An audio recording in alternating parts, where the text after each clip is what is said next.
Hey everyone, welcome to the Derick podcast. We're here in the vault again today. We're episode 20, so that's kind of exciting. We're through 20 episodes. I think we've only missed 1 week, and we actually made up the week, the next week with 2 guests that week. So still going strong, still growing. Today we've got a family member of a past guest. So today we've got Jake Beynon. How's it going, man? Good, how are you, man? Good.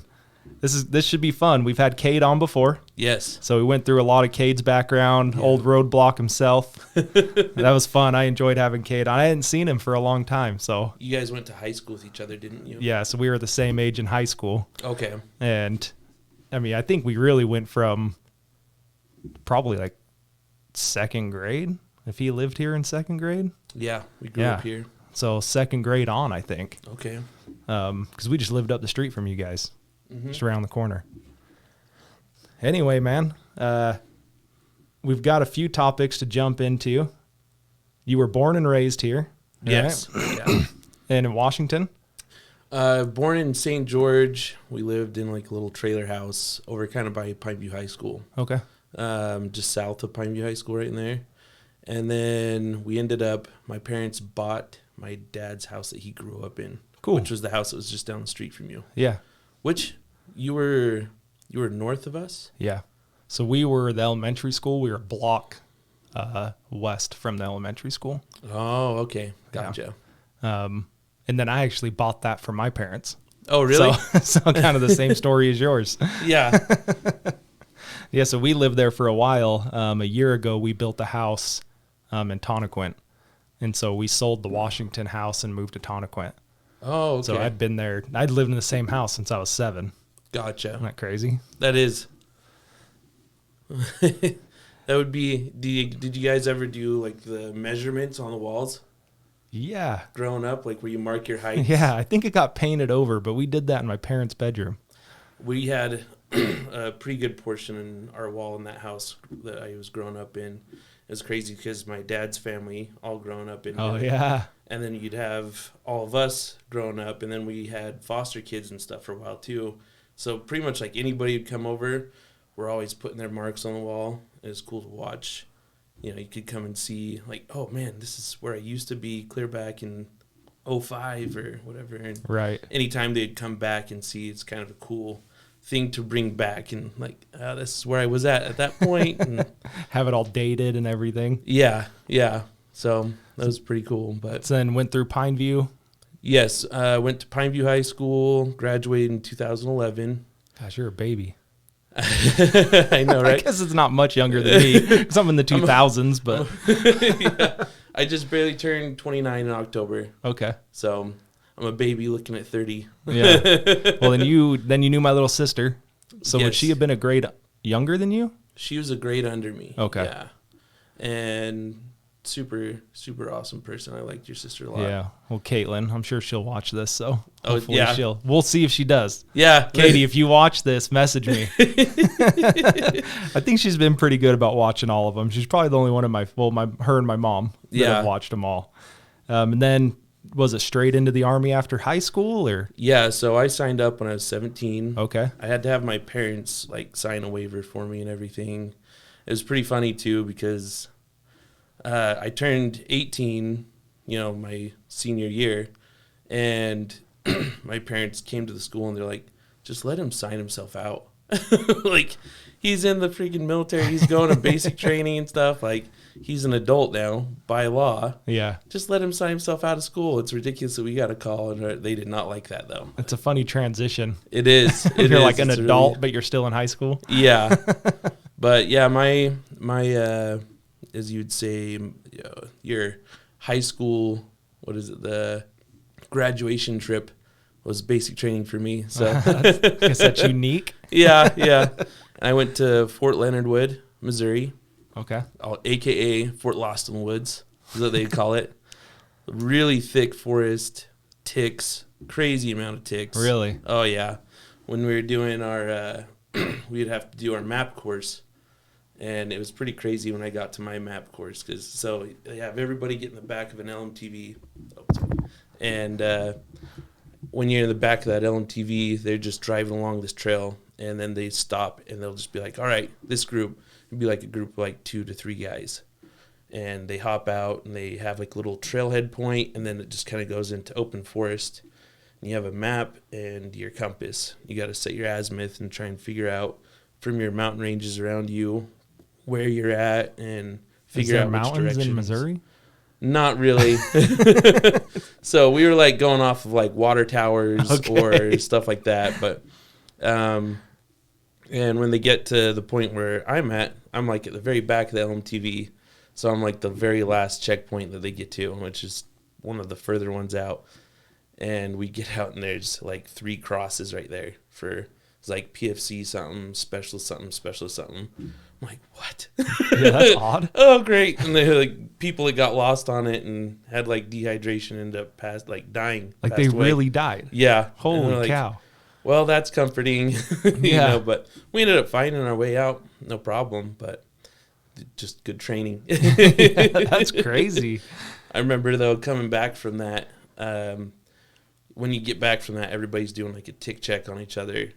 And I ended up having 72 ticks off Holy that cow. like 3 hours in the forest right there. I was like, oh my gosh. So they just get like under your clothes and everything too? Yep. Huh. Yep. And you would even, because you're blousing your boots, so you have your sock coming up, and then your boot, and then your pants are going down into. So they're going over the boot, through past your pant leg, back up over your sock, and then they get it into your clothes and get into where they're going to infest into you or whatever. I mean, I've seen them on animals, but I've never seen one on a person. Yeah. That's crazy. Oh man, it's a weird feeling to be like, yeah, you're probably not supposed to do it the way we were. Best stories. Exactly.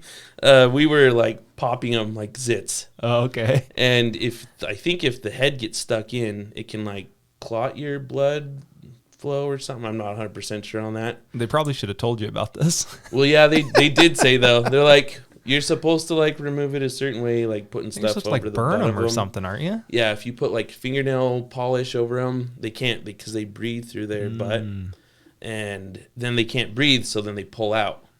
And but they didn't have like enough time or supplies to go through and do that to everybody. How many bottles of nail polish do you guys have? Exactly.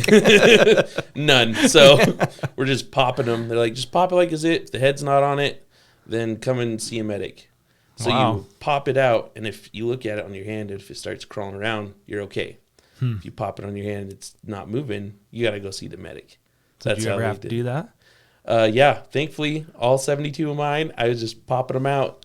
Pop it, check it, it's crawling around, get rid of it. We were in the shower just popping them all out. That's crazy. I had one, though, that I didn't notice for like 3 days. And they just get bigger and bigger? Yeah. Yeah. I'm like scratching my back. I'm like, I didn't remember having a mole right here. That's huge. I go back and I look, and it's one of those ticks they just didn't notice.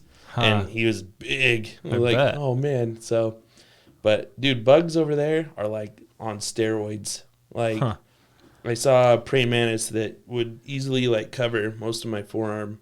Like, what? Jeez. You never see, like, around here, you might see them like that big. A few inches. Yeah, but I don't know what they're eating over there. Maybe each other, but they're getting big over there.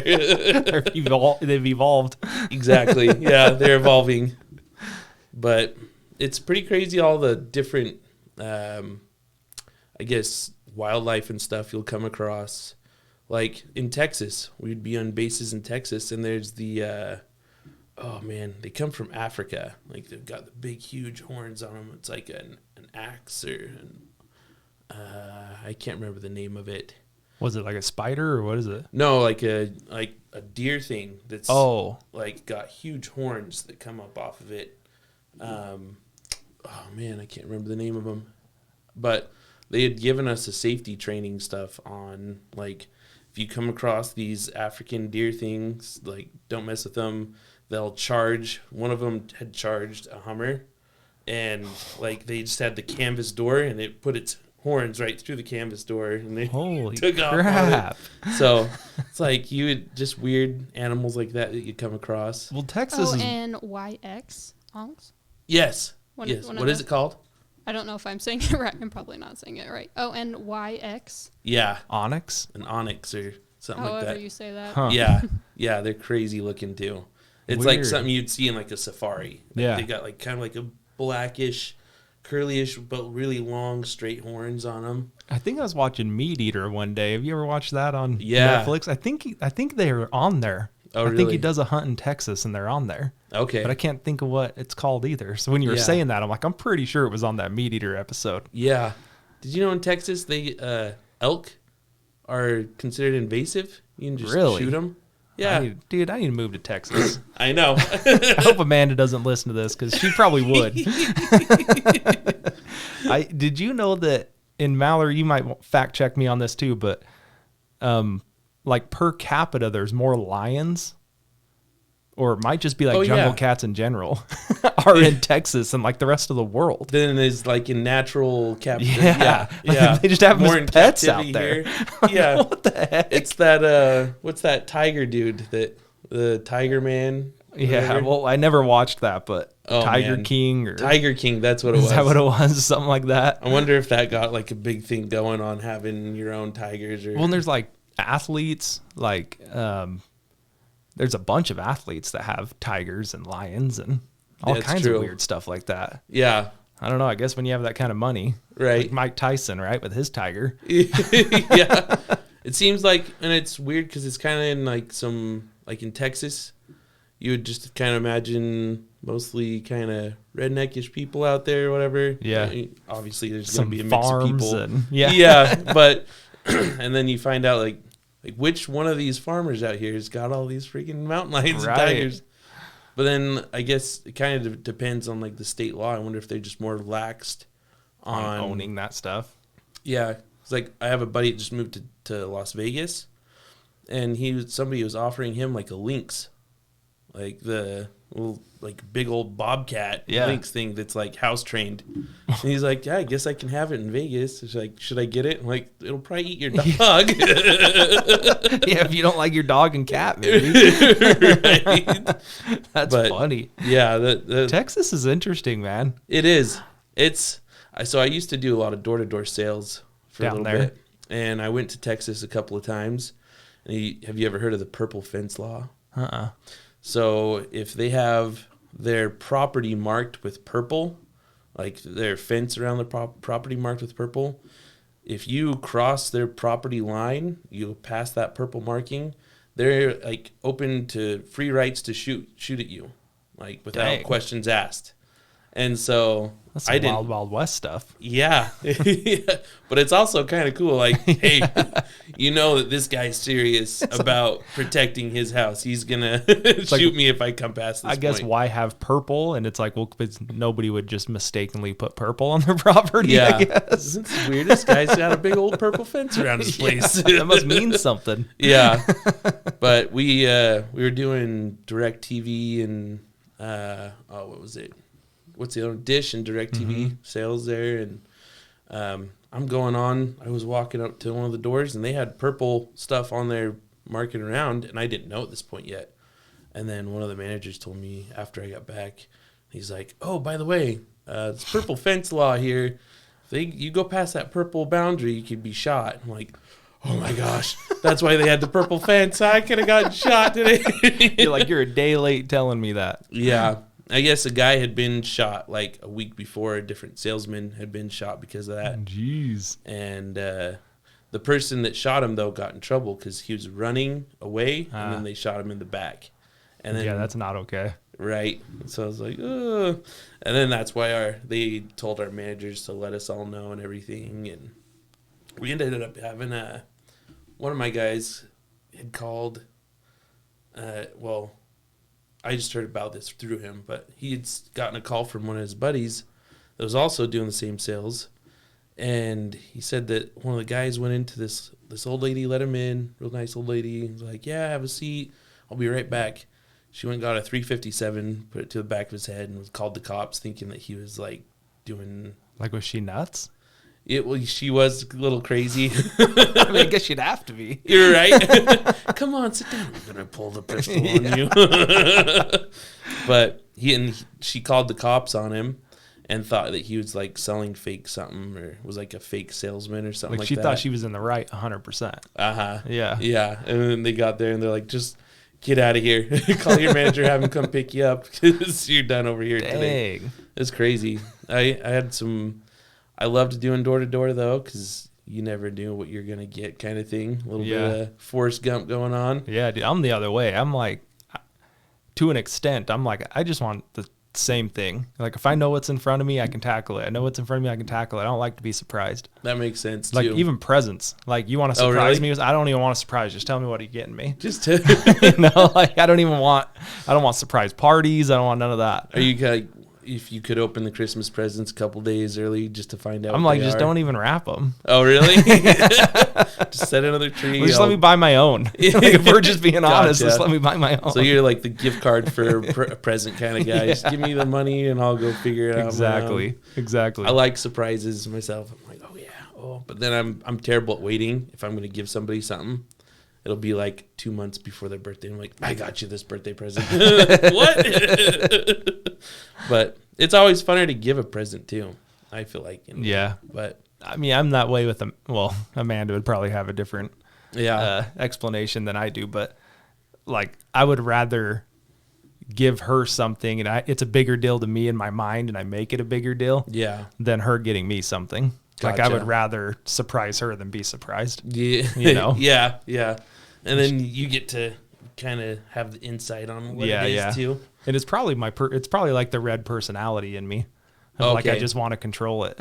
You're I'm red. sure is what it is. Yeah. Well, it's fitting though, being a business owner. Well, I'm fire engine red, man. I'm like nothing else. I'm like straight red.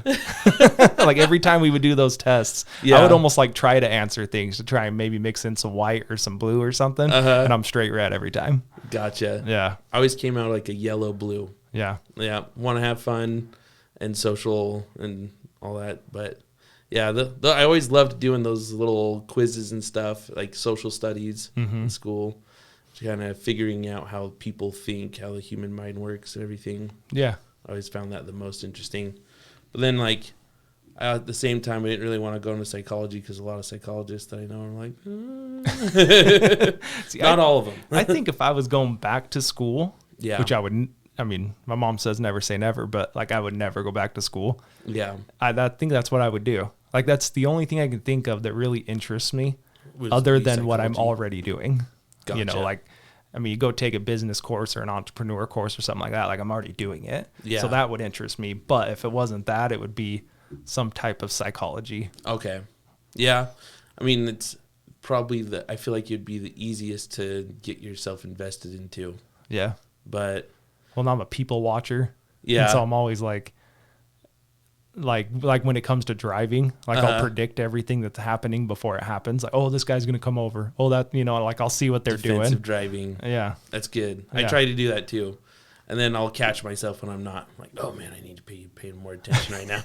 It's crazy how close you're coming to death every time that you're in your car too. I've thought about that, like, 50 years from now, we're telling our kids or grandkids, like, we used to drive 80 miles an hour 2 feet away from other people. It was just that painted line keeping us separated. And it's like, now they're like floating at different elevations and in little hover cars and everything. Yeah. And it's like, no, we were just all on one flat level 2 feet away from each other, right, racing around each other. Well, then we might have just the car driving itself anymore too, you know. Yeah.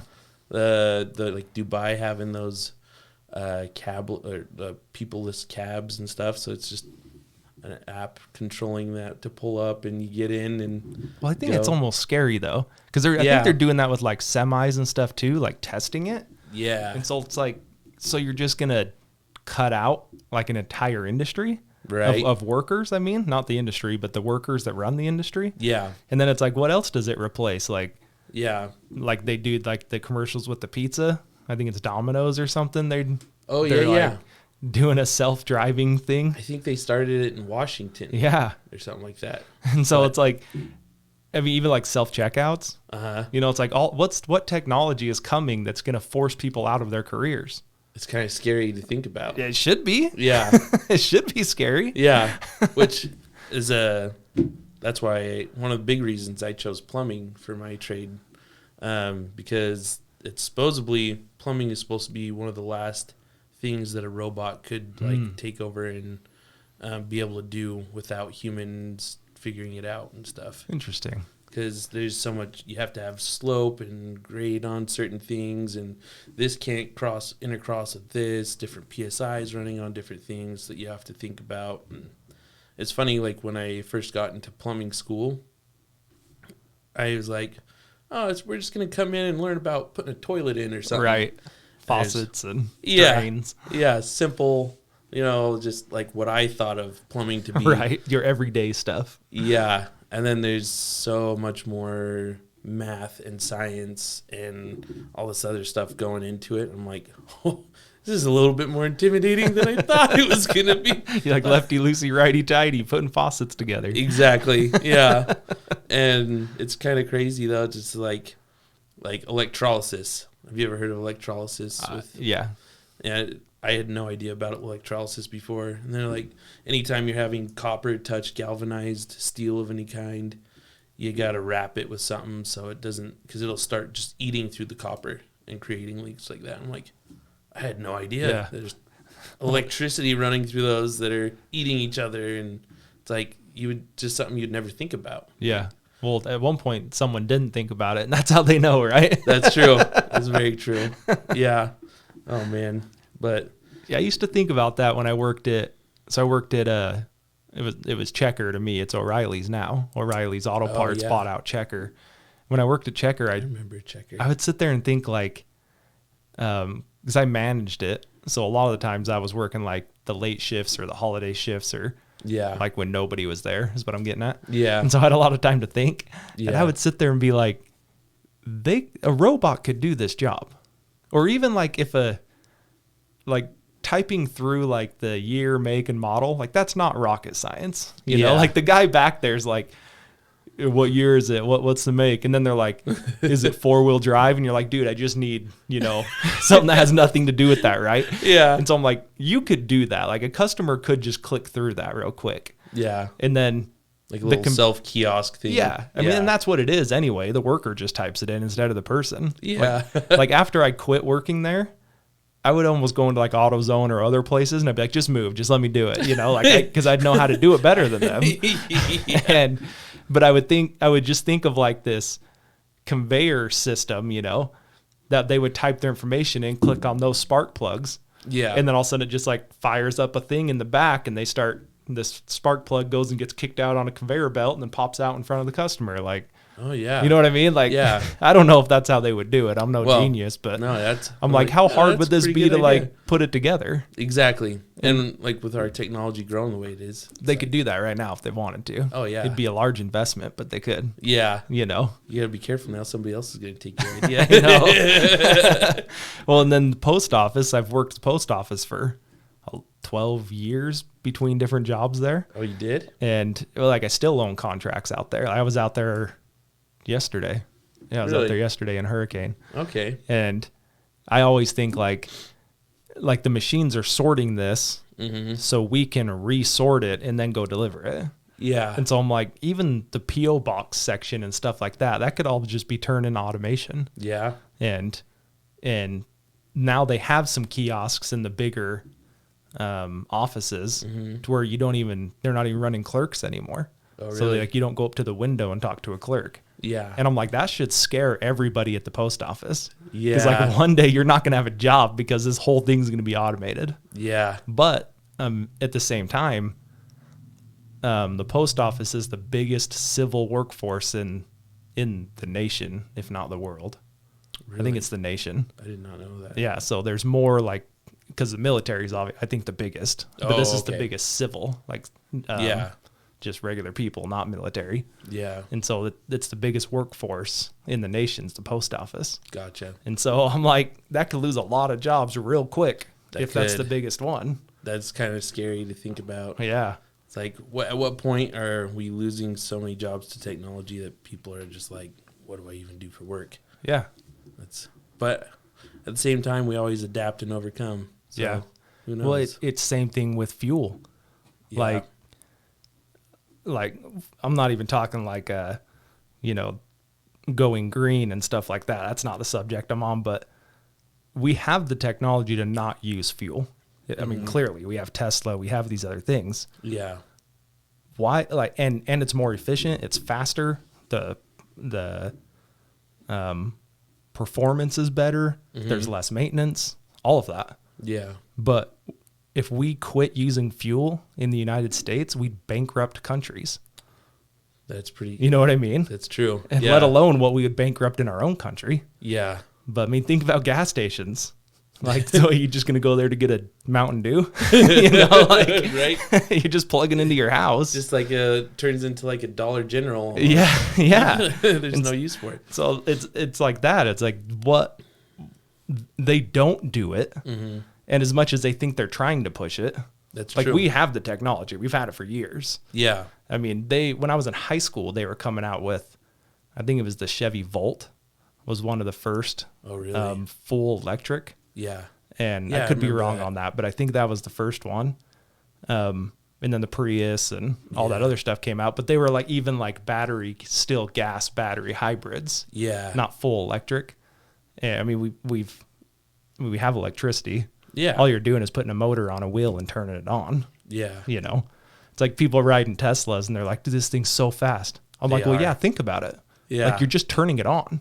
Dude, I had one next to me at a stoplight the other day, and when the light turned green, he took off like he had been traveling at the same speed and just whew, Yeah. I was whoa. I mean, there was 0 to 60 in like 4 seconds, 3 seconds, something that. Stupid. Yeah, it is. But I mean, if you think about it, they don't have to rev up RPMs. Yeah, like they don't have to do any of that. It's just on. Yeah. It's not like 20%, 50%, 70% power band. You know, it's none of that. It's on. And it was weird too because I was expecting to hear and it's just they're just gone. It's whoa. Well, and I think it's the Mustang. And I could be wrong on this. I'm going to get my buddy Tyson fact checking me on all this, but I think it's the Mustang. They are through the radio. They're pumping like exhaust sounds on their electronic. I heard about that Mustang. too. And so the driver still gets the feel of having the loud exhaust. How crazy is that? That's hilarious. That's pretty funny.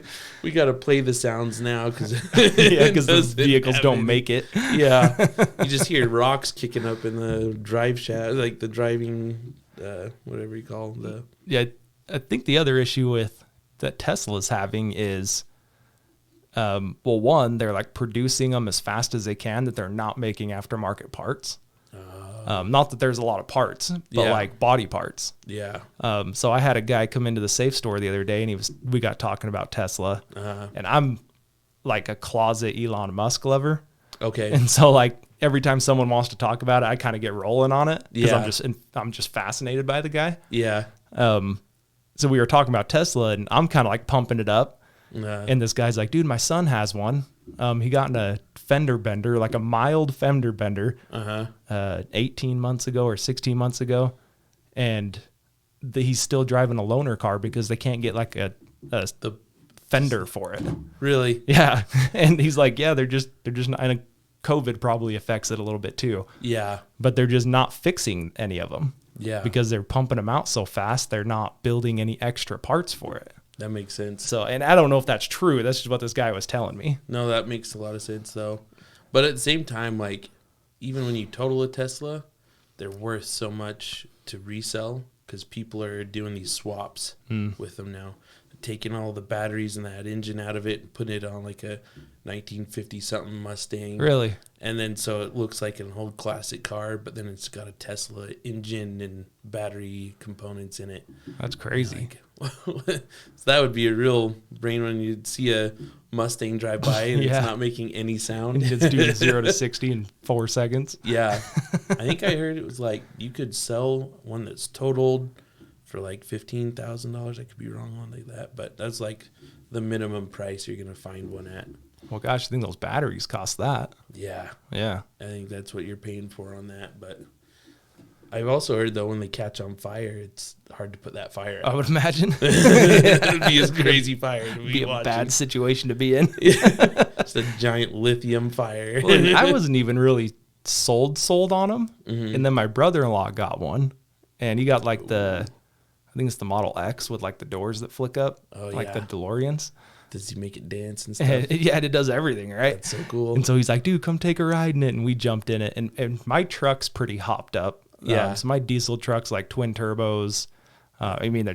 We've rebuilt the entire thing. It sounds good. I heard it pull up. The only thing that's stock is the crank, and it's brand new. Oh, really? Every single part, bolt, everything we put in, it's upgraded after that. Jeez. And so like I feel like it's pretty fast. Yeah. Wouldn't hold a candlestick to that Tesla. That Tesla blow me out of the water when you get close. By the time it's all winding up and fuel's hitting the right points, it's already 20 fun. Like even let me boost launch off the line and it would still smoke me. It wouldn't even be close. Yeah. And so when he took me in a ride in that, I was like, good garbage, man. I've got this kind of money in my truck and this little car would whoop it. Yeah. Did they ever come out with a truck? I don't think they've released it, but they took a ton of deposits on it. Oh, yeah. Just made a lot of money off of it, but I was really excited to like see a Tesla truck, but I'm sure. I mean, they will. It's just a matter of time. But I don't know if it'll look like how they had it look. I don't know. Yeah, that's kind of a weird style that they tried to go for at first. That is like, well, I'm fairly certain it's not legal. Like I think it's too wide. Oh, really? Yeah. Okay. So I think they do have to scale it down anyway. Gotcha. I don't know what, I think it's 8.5 feet. And I could be wrong. I'm saying a lot of stuff that I could be wrong about today. But pretty much everything I say could be wrong. So I think it's 8.5 feet wide to be street legal. And I think they were like a few inches wider than that. I wonder if it's got something to do with like they don't want to be too tall or something because I know most of their cars, like it's really hard to roll them. And so I wonder if they're like keeping like a lower center of gravity to make it harder for them to roll. Yeah.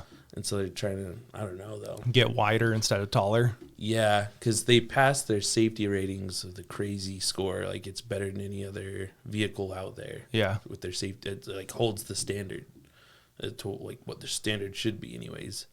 And so if they're going to keep that standard, they're like, oh, do we release this? I don't know if this is it or not. Sure. I'm just we're just spitballing here. Yeah. But I wonder if that's kind of something to do with it because I've listened to the Joe Rogan where Joe Rogan had talked to him. I love listening to him because he's so out there, but he talks about such cool I think stuff. he's an alien. I wouldn't be surprised if he was. If they were like, yeah, he's an alien, I'd be like, yeah, okay. Like tomorrow he comes onto Twitter and he's like, actually, I'm not of this world. I would be like, yeah, it makes sense. Yeah. I mean, just watching him. He definitely doesn't think like a normal human would think either. And like it's interesting too, because like when you like watching those two talk, Joe will ask him a question, then he stops. And he sits there like quiet for a while, and it's like kind of awkward, for the interviewer or the co-guest, whatever you want to call it. It's like, is this guy stupid? And then he gives this super in-depth answer that I'm like, okay, no, he's just way smarter. Did you watch when they talked about Neuralinks? I think so. Yeah. So they're talking about like chipping your brain, right? Yeah. And he was saying not only like all the benefits they can give you as far as like paraplegia or like, I think they're like generating, not like growing your body parts back, but like your discs in your back, like things like that. They're like regenerating those things, and they can get into your spinal cord and like so if you're like paralyzed, if your arm's paralyzed, they can tap into the nerves that run that and make it work again. Probably like reignite the flow through it or something. And he's like, yeah, we can do that. That's like he's not saying like if we get this finished in 5 years, like he's like, no, we can do it. That's crazy. Isn't that crazy? That is super crazy. And he talks about all kinds of stuff like that. Like, he talks about perfect recall. Have you heard him talk about this? Dude, this is crazy. If you need to, but if someone else hasn't listened to this, they need to look this up. It's with Joe Rogan. Okay. So he talks about perfect recall. So you have your memories and it's stored. Okay. And then if you wanted to recall that memory, not only do I remember sitting here with you, I remember what this table feels like. Like I can board feel the behind table. you, like, I be know able the to- smell. I know how warm it was or how cold it was in here. Oh my Like gosh. that, it's every sense you recall, not just like the visual and audio. Okay. And so then Rogan says, so what do you think the chances are that this is a perfect recall right now? And Musk goes, well, Joe, it would be 0 because I don't have a Neuralink. It's like my favorite part of any of their interviews, man. I was dying. Oh and my he's gosh. so serious, you know? He's just like, Yeah. he takes like 2 seconds and starts like processing that. Uh-huh. And then he goes, oh, well, no, it can't be possible because I don't have one. And you're just like, and Rogan's like, dude. You got me. I love those guys. I watch Rogan probably more than anybody right now. Yeah. I did a ton of Andy Frisella and Rogan, Okay. and I still keep up with Andy stuff, but I was like catching up through the years, and now I'm caught up. Okay. And so I do, and Rogan does it, daily? Yeah, there's no keeping up with him. Yeah, it's impossible. I tried to, and I'm like, because at work, when I get to work, I can start putting pipe in and stuff, and you sometimes are just alone, like the whole day, Sure. just be in a room putting pipe in by yourself. So you just throw your earbuds in and start listening to podcasts. It makes the time just fly by. Yeah. And I was trying to keep up with his episodes, and I look, and then he's got like 40 new ones that I Yeah. haven't. I'm like, there's no way I have to just like constantly just listen All I to have you to do is all listen day. to him. Yeah, yeah. So, Do you read, or are you a reader? nah, I get, I mean, I'm not either. no, like I would like to, but I think doing like the audiobooks is more for me. That Yeah. way I can be doing something. 'Cause it kind of, I don't know, unless I'm playing a video game, it's hard to like sit there. I'm the same way. So that's why I ask. When I was doing mailer outs with my mailer outs that I own through the post office, you're by yourself. On one of them, it's like 4 or 5 hours. The other one, it's 8 hours. Yeah. And so, yeah, dude, you throw a book on, you can finish a book in 2 days, Oh yeah. you know? And so Yeah. I started listening to a lot of things that way. Yeah. And then I think that's kind of when I got into podcast, and I enjoy the podcast a lot more than I enjoy the books. It's fun to listen to podcast. I mean, you just like, it's like you get into a conversation with somebody, but you're just by yourself. Yeah. Yeah. Exploring somebody else's conversation in a way. And I think it'll be really cool too, like in the future, it's kind of like little tidbits of the history at that time that they're coming out. So it's like a little like time capsule almost for somebody in the future to listen to. So I've talked about that on this with my son. Oh, really? Like, there'll always be a copy of this somewhere. Yeah. And he just turned 1. And so, Gotcha.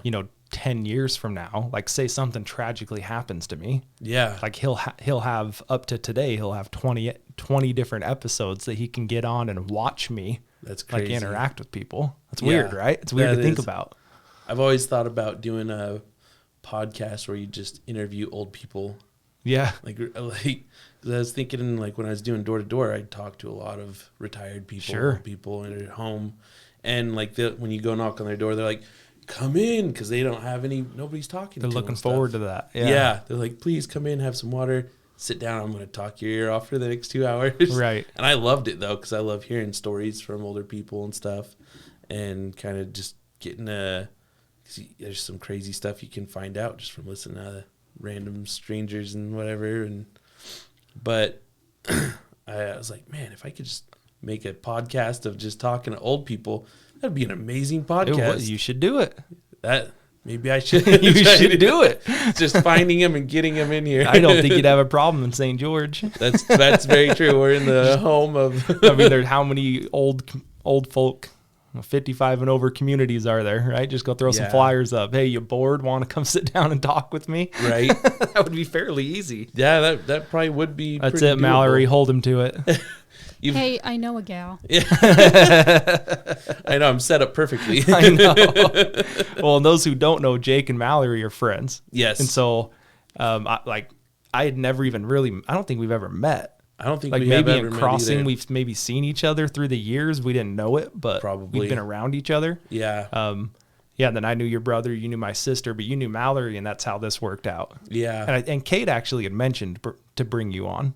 I don't know if you remember that. Yeah, he so did. he was like, yeah, maybe bring my brother he did on. a shout out to me. He's like, I'm famous. Yeah. No, dude, I think you should. I'm the same way. So I worked on the contract routes for a couple of years, and then I went to then I worked for the post office. Okay. Like in the post office as a clerk. I've heard that's a good job. Did you like it? The post office? Uh-huh. It depends. Depends. There's a lot of jobs in the post office. Gotcha. So then I went to a city carrier.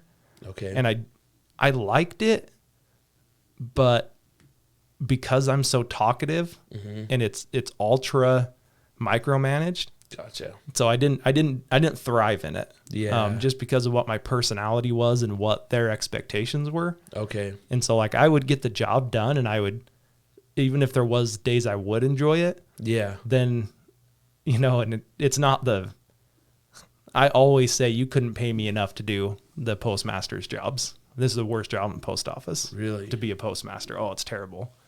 Like you're getting crapped on by your supervisors, and then you go out trying to run your own office and you're getting crapped on by all your employees, because you have to be the bad guy in everything. Gotcha. And it's awful, and they're just pinned in the middle. I kind of realized with my time in the military, in a position of power, you kind of got to be an asshole in a way. Yeah, it's sure. like you got to have things get done. You can't be the nice guy all the time. And then I was like, I don't know if I really want to, like, you want to go up in rank. Yeah. Obviously, you're going to get more money. You have less people telling you what to do. But at the same time, then once you start telling everybody what to do, now you're the bad guy all the time. That's how it is, dude. Yeah. Well, and the post office is structured a lot the same way because they're both government, right? Yeah. And so the postmaster in Hurricane, I love him. So his name's Sean. I love him. Okay. We're to this day, we're really good friends. That's cool. But like him as a boss, Yeah. like he's no nonsense. Gotcha. And so like you have to be aware of that, and he treats you that way as he should. Okay. And then there are times like we've hung out away from work. Yeah. Like we used to do like Xbox nights at my house, and half the post office would come over and we'd all play Xbox. Those are the best. LAN party. Yeah, dude, one of the funnest guys to be around. But you Okay. would never know that, like When being you're at the working with post him. office. And him and I have a really good relationship.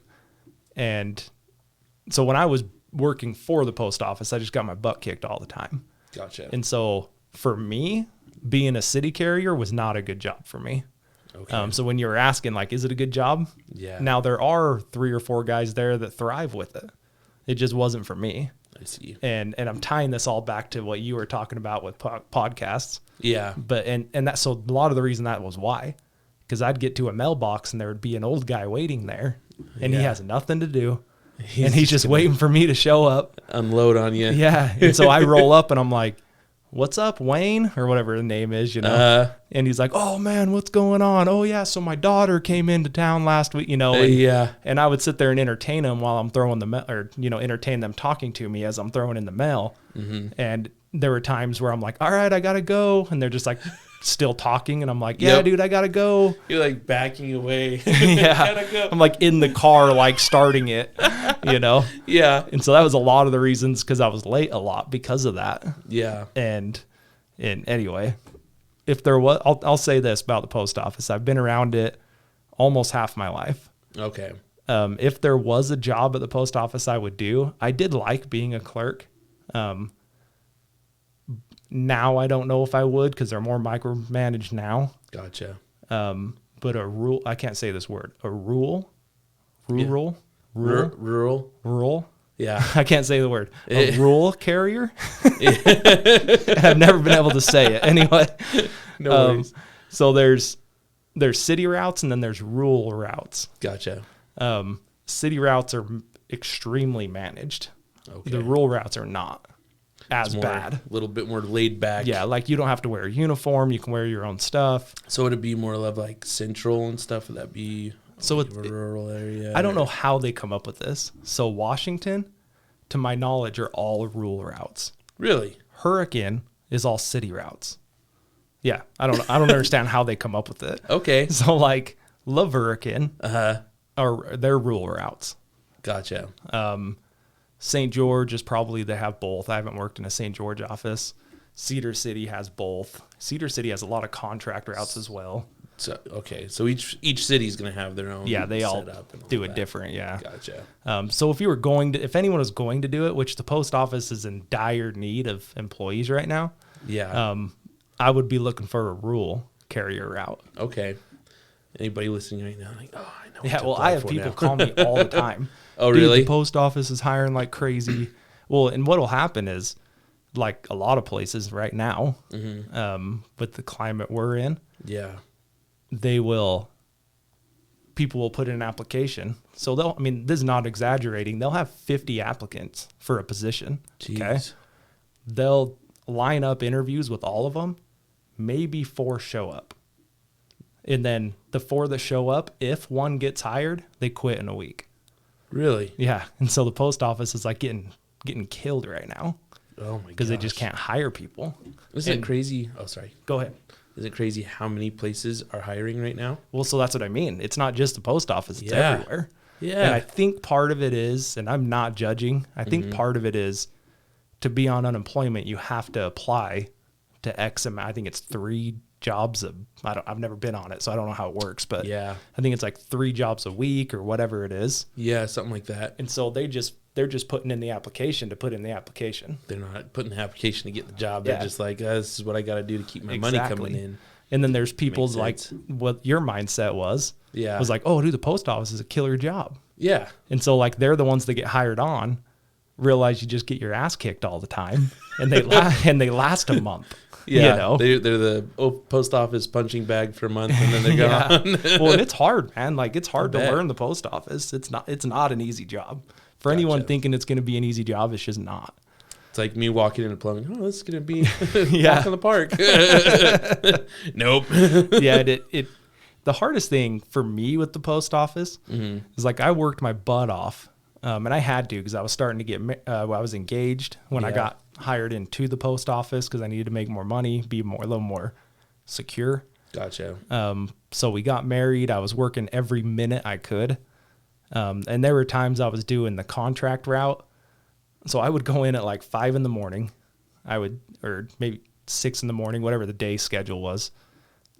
And I would sort for Hurricane. And then I would clock out for like my lunch, Yeah. in quotations I'm doing if you're on audio. I would clock out for my lunch, and then I'd go over to the contract route and I would sort it, drive out, for the next 3 hours and deliver it. Yeah. Go back to the post office, clock back in from lunch, and then I would work till they closed. I don't know when that is, 5:30, 6. Jeez. And that's what I was doing. But I needed it, Yeah. So like I was looking forward to those days because I knew I was making more. Yeah. And I did enjoy being a clerk a lot. And then when I switched over to the carrier,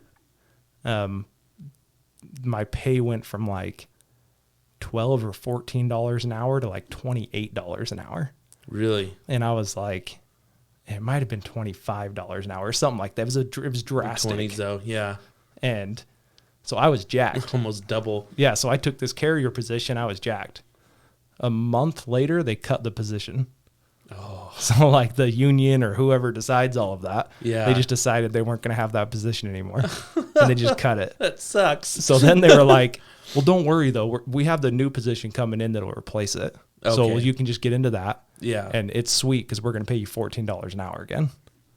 And dude, I just got kicked in the mouth, man. Yeah, you did. And so I did the exact same thing. And they took it was like $8 or $10 an hour away from me. Yeah. To do the exact same thing. It's like it probably would have been better if you never got the Yeah. taste of more I would money. have rather just stayed a clerk, to be honest with you. Yeah. And so then I stayed in that when I made a regular, which is like the coveted jobs. Yeah. So when I made regular, I went and sat down with the postmaster. We went through all the paperwork, and he's like, congratulations, in 32 years, you'll be eligible to retire. Really? And at the time I'm 25. And so I'm like, what? And he's like, yeah. He's like, yeah, that's what it comes out to. And so I'm like, geez. Well, then a couple days later, I'm talking to the head carrier, and I'm like, dude, he's been there as long as I've been alive. And so Really? I'm like, and he's still there.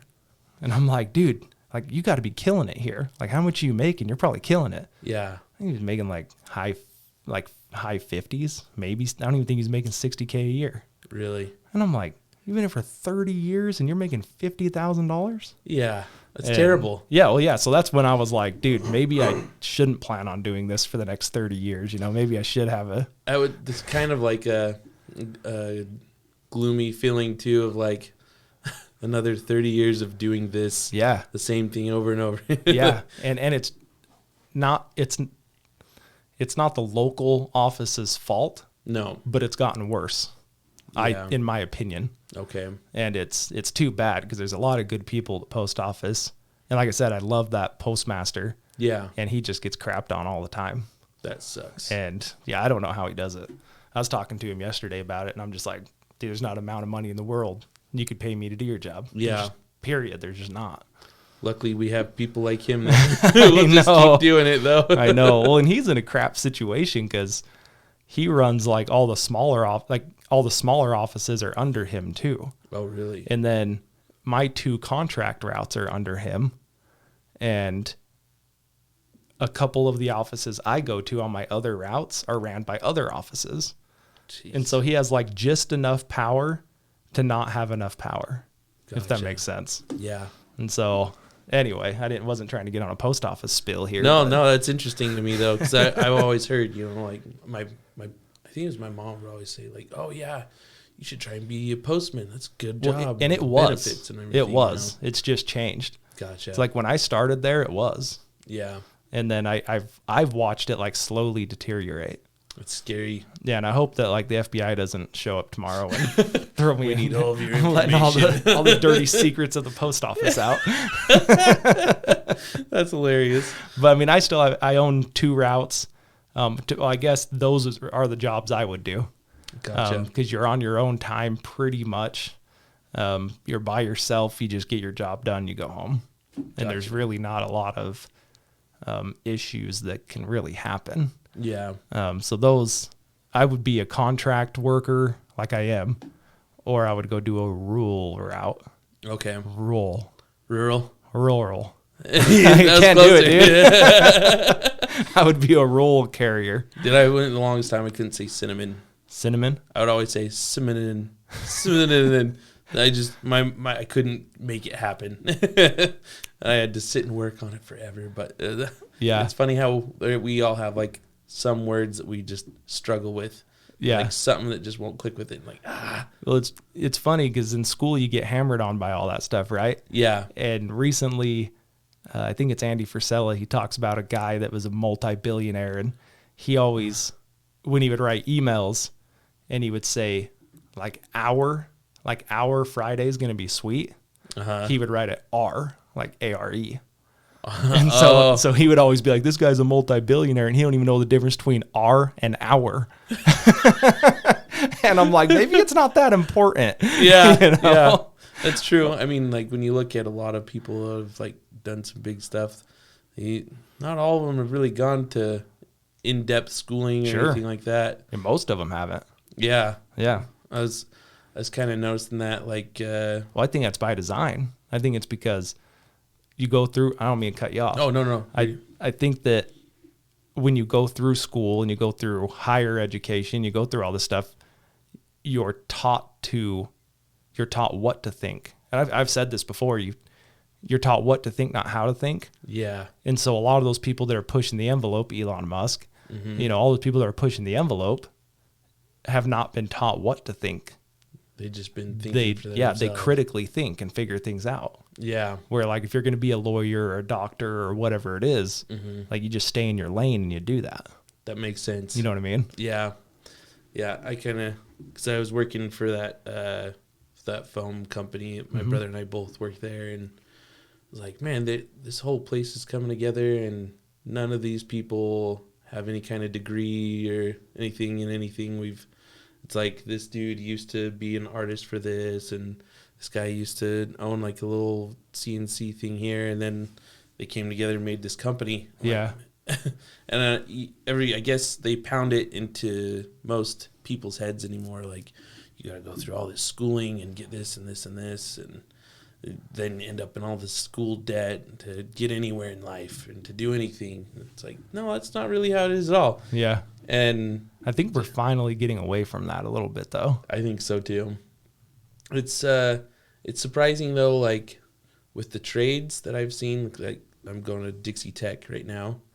And like when I first came into the plumbing program, there was like 40 something people in my class.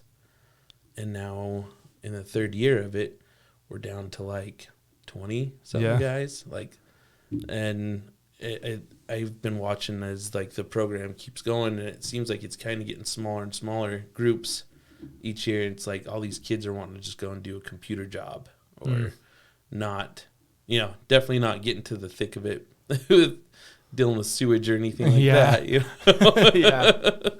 But at the same time, I'm like, I'm okay with it because it just makes me worth more. Sure. So, go ahead. Everybody get a computer job. I'll deal with the crap and make the bread and butter. Yeah.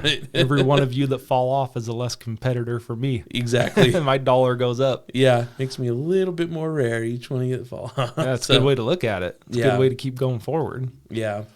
I've been looking at doing sewage diving. Have you ever seen that? No. So you'd mentioned that earlier. Tell me what that is.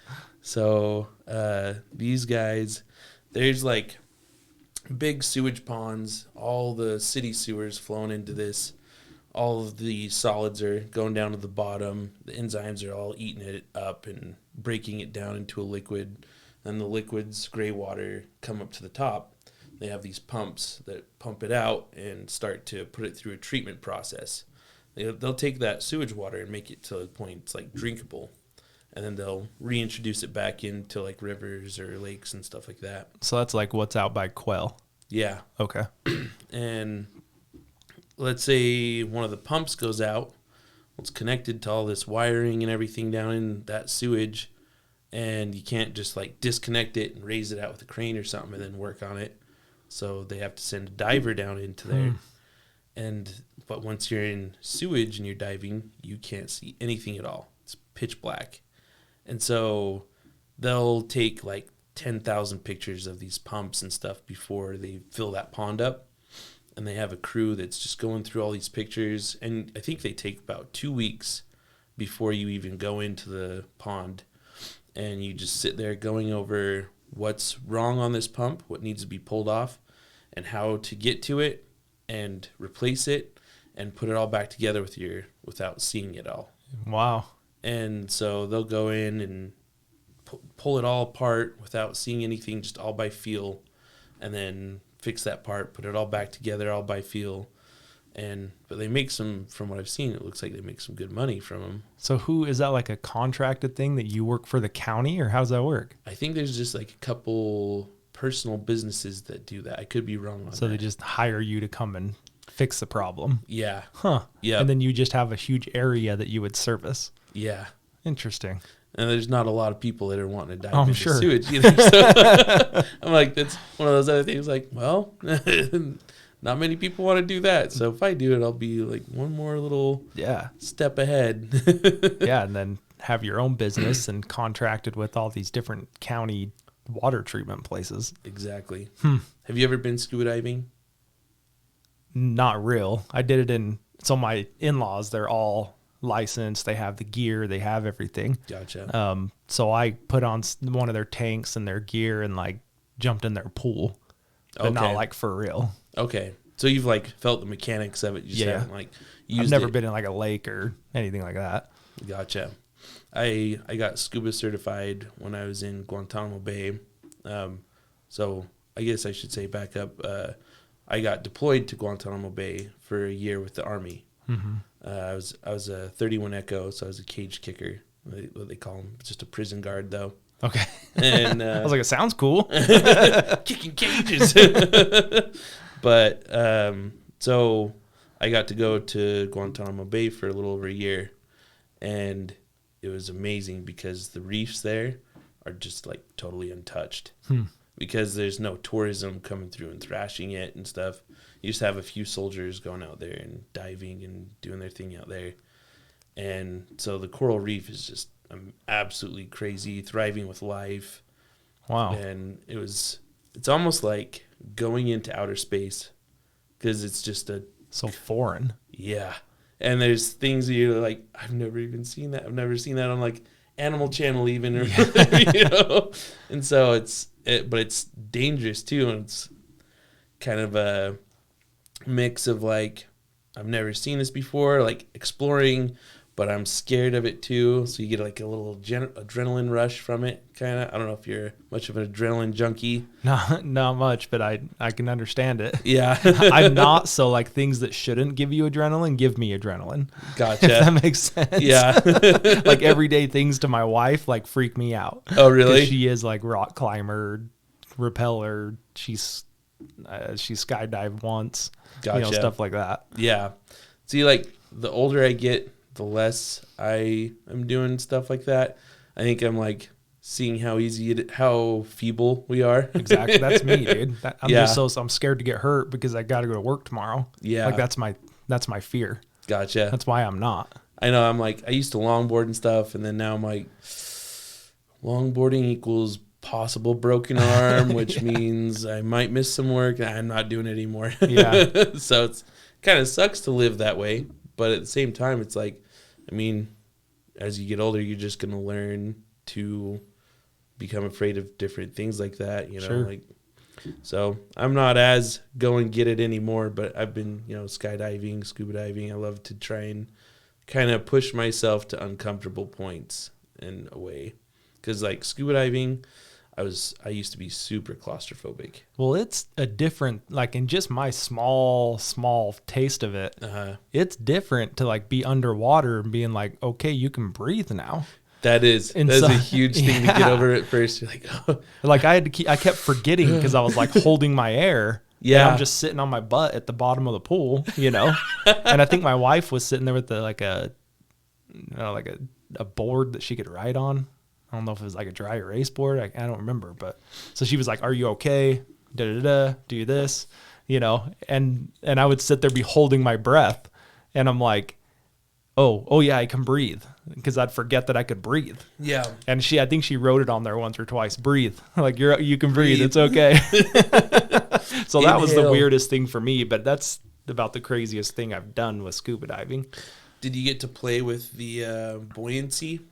Like the jacket thing that inflates with air? I don't think so. So if you, when you're diving, once you dive for a while, you'll figure out your buoyancy point.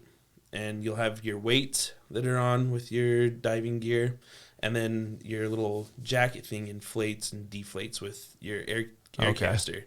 Or you can even inhale through your regulator and then blow into your vest. That way you're not. That sounds familiar. I think I may have done that just to get back up to the top or something. something. Usually that's what you'll do to surface. But if you get to like just the perfect point of air to weight, and it changes from fresh water to salt water as well, because the density of the water is different. It's the coolest feeling though, because you, like, as you breathe in, you kind of lift up. As you breathe out, you kind of settle back down. So it's literally going off of the buoyancy of your lungs, inhaling and exhaling.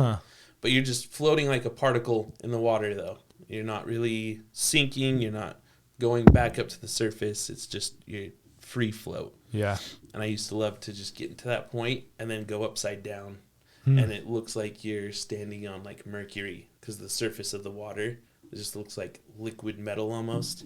But that was one of my favorite things to do, diving. Yeah. People would be like, "Oh, look at the lobsters." And I'm just sitting there upside down. This is so cool. They're like, "Jake, quit screwing around." Exactly. Oh, man. But yeah, the ocean in Cuba, that was really amazing. I came to love Octopus.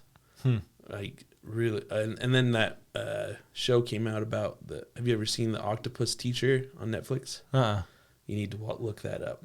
The Octopus Teacher. Yeah. This guy, he like goes out and dives and goes to the same spot every day, and he finds this octopus there. And I think he does it every day for 2 years. Okay. He goes out and visits this octopus. And at first it's like hides from him and stuff, and then as he comes back, he starts giving it little treats, and then they end up like interacting with one another, and he learns a bunch of stuff from like they can pick up shells, not shelves. They can pick up shells and wrap themselves with all these shells and like create armor for whenever they have a predator coming by. And I think he was like one of the people that helped discover that about him. But they're just so interesting though. And it remembered him and it would like interact with him, like crawl onto him and hug onto him sometimes. And wow. It's a really good show though. And is it just like a short series type thing? It's like a little documentary. Oh, okay. Kind of style. And I think he used to be a photographer or something for National Geographic. And then so he had all the equipment already. Yeah. And was able to document this because he already had the setup for it all too. But to continuously go out into the water every day though for that long. That's a commitment, man. That is. Even I think he's in like South Africa or something too. So it was like the water was kind of frigid, like 47 degrees or something. That's wow. Pretty, yeah. But I'll have to look that up. Put on a wetsuit though, you don't even feel it really sure. that much. I don't know. It was I really like octopuses though. I saw one. I was just barely getting into this big coral. It's like a coral pool. They have big round pools, and it's weird because it looks like something that would be like man-made, but this is just how they're growing. And then it's got little tunnels that'll like go around, and you just kind of swim through these tunnels to get through. But I was pulling off my dive gear, and there's an octopus right next to me, and his head was like the size of like a basketball. And I told my buddy, I was like, Bastion, come and look at this. There's a huge octopus over here. And we had our Hawaiian sling spears with us. And we didn't get anything, but we were out there looking around for some flounder and stuff. Uh-huh.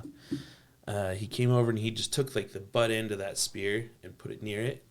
And it kind of reached out and wrapped around the spear with his tentacle.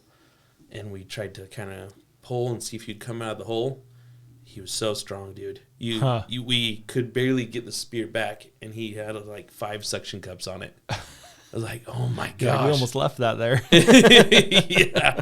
But the way it would change colors and everything, I would be looking at it and almost lose it with my eyes. Like the camouflage on them is insane. They don't seem like they're even like a creature from here, from this planet anyway. Can you own one? I think you buy can. one, dude. How cool would that be? It would be really cool, but running a saltwater tank, I've heard, is a pain. Oh, yeah. I don't know about that, but yeah. Man, that would be cool, though. That would be really cool. You'd be the talk of the town with an octopus at your house. Right? I think they only live for like 2 years, though, too. Really? Yeah. Huh. It's kind of like, I don't know, be setting yourself up for a sad moment. Every 2 years? Yeah. Yeah. Can you imagine getting a dog and they only last for 2 years? Like, yeah, it wouldn't. Heartbroken every 2 years. I wouldn't be able to buy a dog again. Well, you just have your wife, like, just switch it out while you're sleeping. And you just think it's the same one. You just name it the same. Yeah. He looks a little... No, it's him. It's him. It's him. They do this freaky thing where they like get bigger and smaller every 2 years. Right. Oh, man. But doing Guantanamo Bay, though, that was a very interesting place to be. I was very... You had to like be careful about anything you say all the time. Careful about anything you do because everything is watched so closely there. And like if you were to call and talk to your wife or anything like that, you have to call through this line, and the FBI is listening to anything you say. The CIA is listening to anything you say. For what? Just to make sure that you're not because you do get access to pretty high. Okay. Like, top, I guess, yeah, being secret there, information there. They have this thing, it's called SIPRNet, and it's pretty much like a Google or like YouTube pretty much for like military videos or documentations on things that are classified or like top secret. Okay. And so when you're on like your free time, you're in the prison working, they have those computers hooked up to SIPRNet, and you can get onto SIPRNet and look up all kinds of different things. Okay. Like, through the military's stuff. And I'd look up videos on like North Korea. Hey, don't do anything that's going to get us killed tomorrow. Oh, no. Don't be telling anything. This is like... There are 7 people that watch the podcast, okay? No, they'd be like stuff that Kim Jong-un is doing. So like his little shows that he would have for himself, like little kids playing guitars and stuff, and like a fake Disney play almost looking thing. It was so strange That's to weird. see. Yeah, but they have some really interesting things on there. And so if you get on and you're looking up all this stuff on Cybernet, it's not really released yet. Got you. Because after, I think it's like a 10-year period or something before they'll release, depending on what it's classified as, then they will release that to the public. So stuff that I was seeing when I was there in like 2014 is some of it was getting declassified a little bit after I got out. I'm like, oh man, I saw that railgun video on Cybernet way before it came out on YouTube. That's cool. So there's some stuff that, you could be calling and talking to somebody and filling them in on. And makes sense. They don't want that WikiLeaks stuff to happen again. Yeah. So that was a big thing. That whole, his name is, I think he changed his name. He's like transgender now, Chelsea something. I don't know if you remember that when WikiLeaks happened. Do you remember when Gosh, WikiLeaks I recall happened? something, but I just can't get it to surface. But I think I know what you're talking about. Yeah. I think I remember that. He was at a prison that I worked at once too. Oh, really? I was never really around him or anything, but I remember people saying like, oh yeah, that's the WikiLeaks guy. So I think he came in with I could be wrong on this too. I think this is the same guy though that came in with like a Lady Gaga CD, and he worked in military intelligence, and he would download a bunch of stuff that was all classified onto this blank disc that looked like a Lady Gaga disc, and then he'd take it home, put it onto his files there, and kept on going back and forth from work, getting all this information, and then all of a sudden, all at once, drops all this government information that's classified, top secret stuff, and it's just dumped it all onto Wikipedia. So they call it the WikiLeaks. Got you. And he went to prison for that. And then after his time in prison, he became transgender and like changed his name and I stuff. think I remember that, yeah. Yeah. But I remember he was just barely, I think, coming into that prison at the same time I was going to work at it. But it was interesting, though. I bet. And then Yeah. get back to your story after we got off on our tangents. Oh, So you did Army for 6 years. yep. 3 active, 3 reserve. And then got out, did the foam stuff, plumber. Yep. When I first got out, I was serving. I was working at Red Robin for a little bit. Okay. That sucked. Not your cup of tea, huh? No. Thankfully, I got fired. Thankfully. It was like the best thing that's happened to me. I accidentally served an underage kid alcohol, and it was a police sting. Oh, geez. Yeah. So I had like probably 8 or 9 tables all at once of like big families too. And I was just swamped. I was in the thick of it. And this couple came in, sat down, and the kid had a beard. So I was like, well, he looks kind of older, but still I should have checked. Sure. And I was just so behind though. I ran up and they'd been sitting there for like 10 minutes. I'm like, what can I get you guys to drink? I'm so sorry. And they're like, oh, I'll take a beer and she'll take a water. So I just run, grab the beer and water, bring it back. Like, I'll be right back with you. Start working again. Cops come in, talk to my manager, and they're all pointing at me. I'm like, that's not good. That's a bad sign. Yeah. And they come over and ask me, they're like, did you serve this table a beer? I'm like, yeah, I did.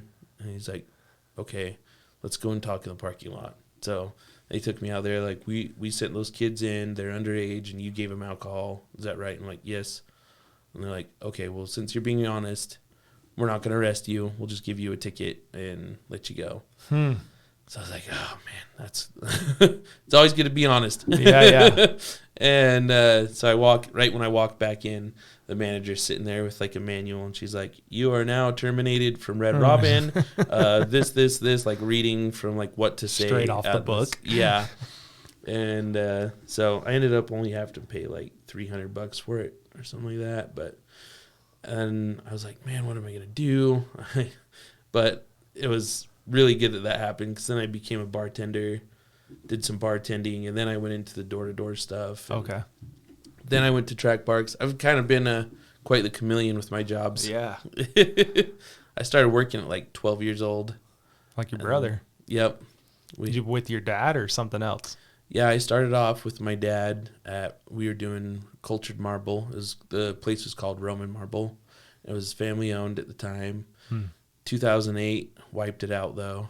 But I was just like a custodian pretty much there, just sweeping their shop. It had a huge, like, couple 100-yard shop. It was like the size of like a football field and a half. Yeah. And they would just be cutting marble, sanding it and stuff all day. So I'd just be sweeping up. Just cleaning up continually. Yeah. And I think I was making like $20 a week. But at 12 years old, that's big money. Heck yeah. You know? And then I worked tagging clothes for Sneaky for a bit. And then I started going into like restaurants, working food trucks and stuff, doing, what's it called when they come mow your lawn and all that. Just like landscaping stuff? Landscaping. And then went into the military, and then after the military, I finally got to a point where I was just like, I need to just step away from restaurant completely. I hate it. I don't want to do this forever. I need to just get away from the restaurant. And my wife and my dad were both telling me, like, you should be a plumber. Just go and be a plumber. So you were married then? I was dating her at that time. Okay. Now we're married, though, yeah. But let's see. I finally was like, no more restaurant stuff. I'm just going to go and do. So what drew you to the restaurant stuff? It was just curious. easy to get a job there. Okay. And I was really good at doing it, too. I'd just start talking to people, be nice. And it was kind of nice, too, because you're making cash every night. You're not waiting for a paycheck. Sure. So, I mean, there's sometimes at Red Robin I could go in on a Saturday, pull a double shift, like work from 11 a.m. until 1 a.m. and walk out with like $400-something bucks cash. And being 19, 20-year-old kid walking out $400 cash That's in one almost day. stripper money, dude. Exactly. I wish I could make stripper money, but unfortunately I don't have the body type. But I finally, though, once I got to that point of like, I just cannot do restaurant anymore. People just treat you like crap, and it sucked to do. And so that's when I started doing sales. Loved it. Was killing it in sales. And then my brother talked to me about that foam company, and went and did that. That was a good gig for a bit. They just kind of had some owner issues that happened, and the money wasn't there anymore. So I was just like, I just need something that's solid. I need a solid career. It's going to just always have work. Yeah. I'm just going to be able to make money no matter what. And so I went with plumbing and started doing all that. And now I'm almost a journeyman. That's awesome. Almost. So did you do any of that stuff with your dad, like growing up? I mean, I know it's kind of, so he didn't do any of that kind of stuff. He was just doing the rock. So I'd help him like with installations and stuff for like the countertops or bathtubs, but he never had to like hook up any drainage or anything like that to it. So this was new for you. Very. Oh, man. It was a kick in the butt too. Man, there was a lot I had to learn, and I'm still learning a lot too. But sure. I remember my first day of school coming in, guys in there. Guys in there would be like, oh yeah, I had to run up this wall and then 90 over, and I didn't really quite make it, so I had to 45 up. And I'm like, man, what are all these numbers he's talking about? Now I look at him like, gosh, I was retarded. But they'd probably done all this before. Exactly. And they're getting into school. A lot of them too, I'm noticing, are like, yeah, my dad was a plumber, or my dad owns this company, and it's like second and third generation plumbers. And I'm coming in like, I know how to make all kinds of different drinks. Yeah, I'm a bartender. Stay on top of a table pretty good and run a restaurant, but I don't know anything about this stuff. So, but it's been fun though to go and like, because like with plumbing, you're not just plumbing. Sometimes you're running like doing cement work. Sometimes you gotta like do some lawn care stuff. Like once you tear somebody's yard up, you gotta help them kind of get it back together. So I'm like, I'm an electrician, cement worker, plumber, and yard work. And so it's like a big mix of stuff, which is kind of nice, though, because I'm kind of doing something a little different each day. Sure. So it's not like I'm not just getting stuck in a rut of doing the same thing over and over. And then your 3 years so far. Yeah. 4 get your journeyman. And then what was it? 6 gets? It's like 7 years is your master plumber. Okay. And then, so you can't own a plumbing business until you have a master plumbing license.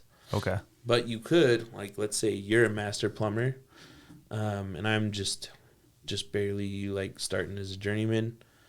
I could be like, hey, let me pay you this much a month to use your licensing to start a business. And then you'd be like, okay, so I'd give you like $500 a month for your license, and then I could start a business under your license and start running stuff. But I'd have to be a journeyman to run it by myself. Got you. And then as a journeyman, you can have up to like 2 apprentices work under you. Okay. So plumbing companies won't really seek for journeymen, because they can't hire more guys and make a bigger company to get journeymen. You get more journeymen. Makes sense. Yeah, so it kind of builds out little pillars of workers in a way. So you're like, but yeah, I've kind of noticed just in my 3 years, like, the companies around town are always like, hey, yeah, if you're not happy here, come on over here, because we need journeymen. But so who does the poop diving right now? Do you know? I think it was some kind of company. It wasn't a company I've ever heard of or anything like that. And they probably like all work through like the city stuff too. Like the city's probably hiring those guys out and stuff. I got to look more into it. That's but what I'm wondering. Like, find that guy, get right? your journeyman. Yeah. Go be under him until you can get your master. True. I think it's a whole different like course for that stuff though. Okay. Yeah, because you're learning about like diving stuff when you go into that, and this is more of like, we don't talk like about contractor anything. Stuff. Yeah, this is more of like what you would see residential or residential and commercial plumbing stuff. So it wouldn't really. My classes don't really touch anything into that yet. So are you gonna have to do a separate thing to do that? Yeah. Oh, okay. Yeah, but I'm like, once I have my journeyman license though, then I'm kind of like just waiting around for 3 years more until I can be a master plumber. Yeah. So I'm like, might as well kind of like learn some other things within the avenues. In that time. Yeah. I've thought about even going into like the welding side too. The pipe welders make like $100-something an hour. Some of them. Dang. Yeah, like that's a lot of money. That is, and there's a lot of work for them too. You know, it's pretty cool too, because like the welders that we've had come, like we just barely got done working on the Dixie Science Building over at Dixie State University. Yeah, and we had to have welders come because you can't, as a plumber, you can't weld the pipe when it's, and you have to, any steel pipe over the size of 3 inches requires to be welded instead of threaded and put together that way. Okay. And so you have to bring an actual pipe welder on that's certified in pipe welding specifically and have them do all your welding for you. And we would literally just like, we'll set up all their stuff, get their cuts and everything, measure everything out for them, and they just weld it. And then we'll have, as they're welding that, we'll set up one behind them, and they get done welding, flip around, start welding on that. And then we pull that off, set up a whole new thing for them. So they're just there and tacking stuff on them. Yeah, they're just pumping out welding, sitting in the same spot.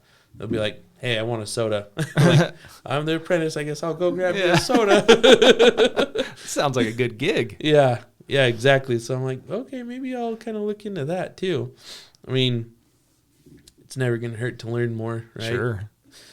Knowledge is power. Yeah. You sound like your brother when you do that. Like I'm talking to Cade for a second. Right. He always, you remember him in high school, always going, at his wrestling matches and stuff. You would hear his voice over everybody. Dude, he carries, thunderous. Man. He does. And then he's easy to spot too. I feel like I'm a little kid next to him. He's so big. He's a big. I didn't realize how. I didn't remember how big he was. Yeah. And like he's bigger now than in high school because he was wrestling and stuff. But when we got to Mallory's house where the studio is, and he came over, like gave me a hug, and I'm like, dang, dude, I don't remember you being so big. I mean, like, I was like, we're probably about the same size, and no, dude, he towered me too. Yeah, I know. I'm like, I'm 6 foot. I'm like 320 pounds, and I still feel like I'm tiny next to him because I'll be looking over at him and I'm looking at his shoulder. Yeah.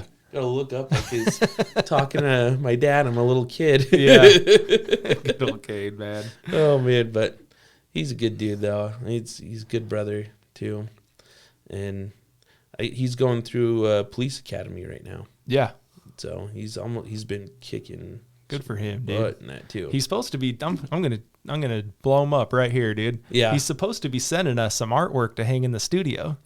Have you heard about this? We talked about it on his talked podcast. about it on the podcast. I Cade, told you Mallory better I was get that all stuff in, man. It's like, you need to hit Cade up, man. We gotta get some stuff in here. Yeah. I think he did send her, and Mallory, correct me if I'm wrong, but I think he sent you a picture of something he's going to send you.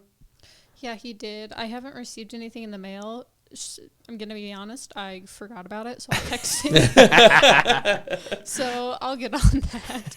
Man, his artwork is crazy, though. I'm like, where does he even come up with, like, the ideas that he gets? I don't want to look inside that mind, though. Yeah, some for crazy real. stuff in there.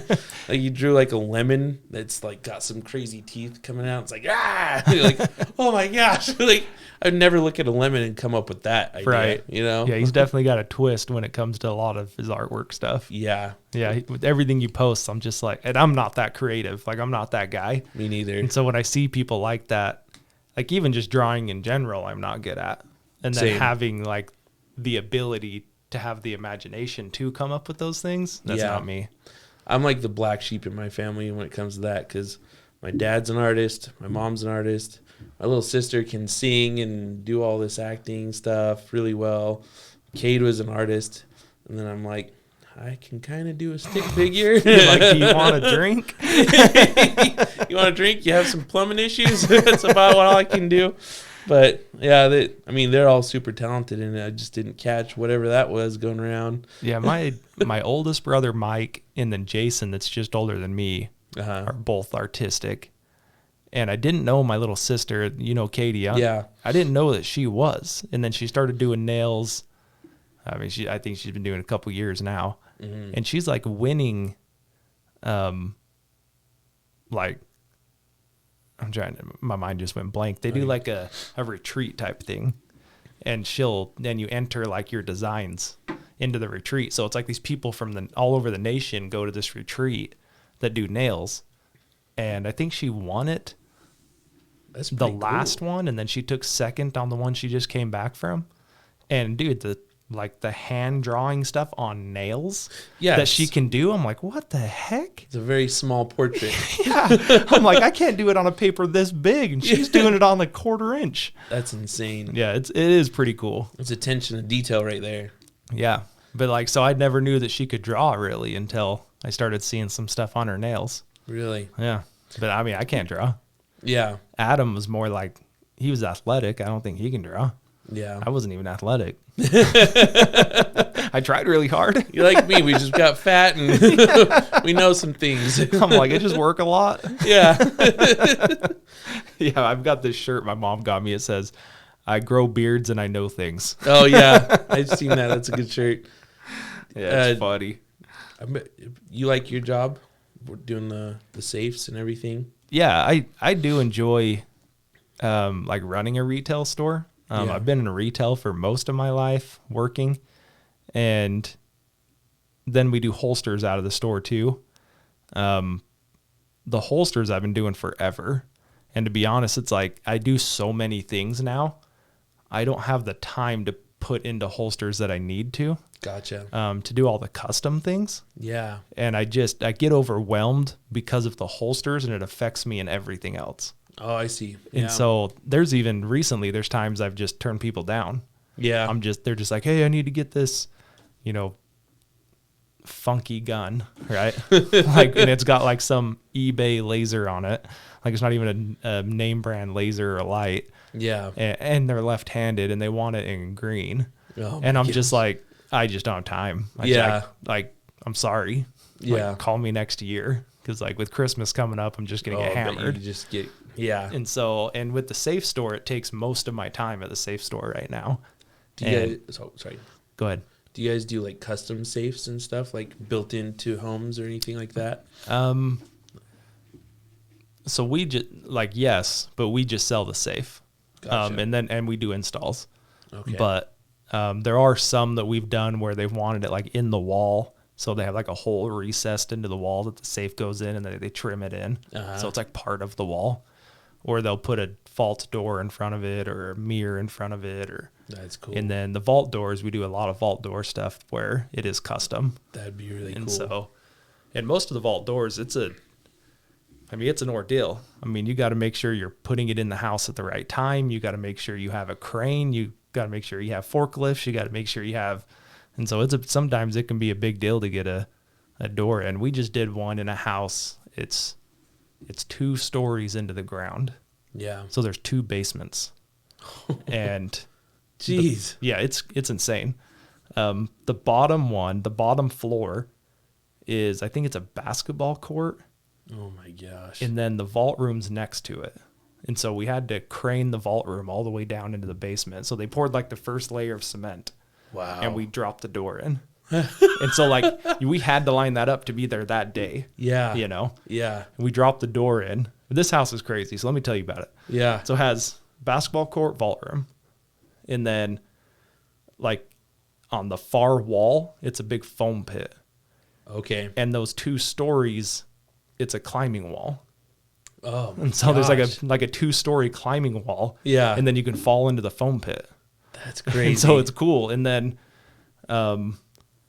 above the vault room, they've got a shooting range.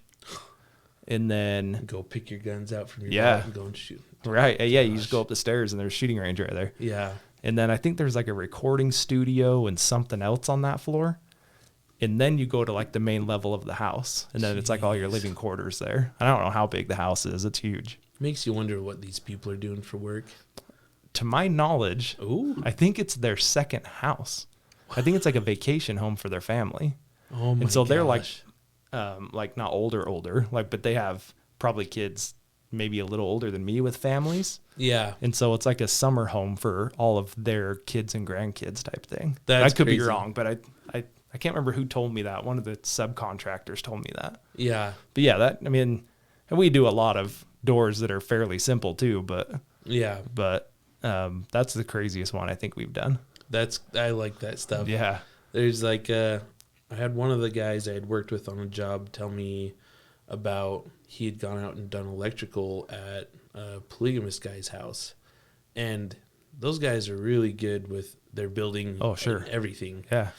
And he said these polygamous guys had built like a tunnel going down and back into this mountain. Like their house was kind of right next to the mountain.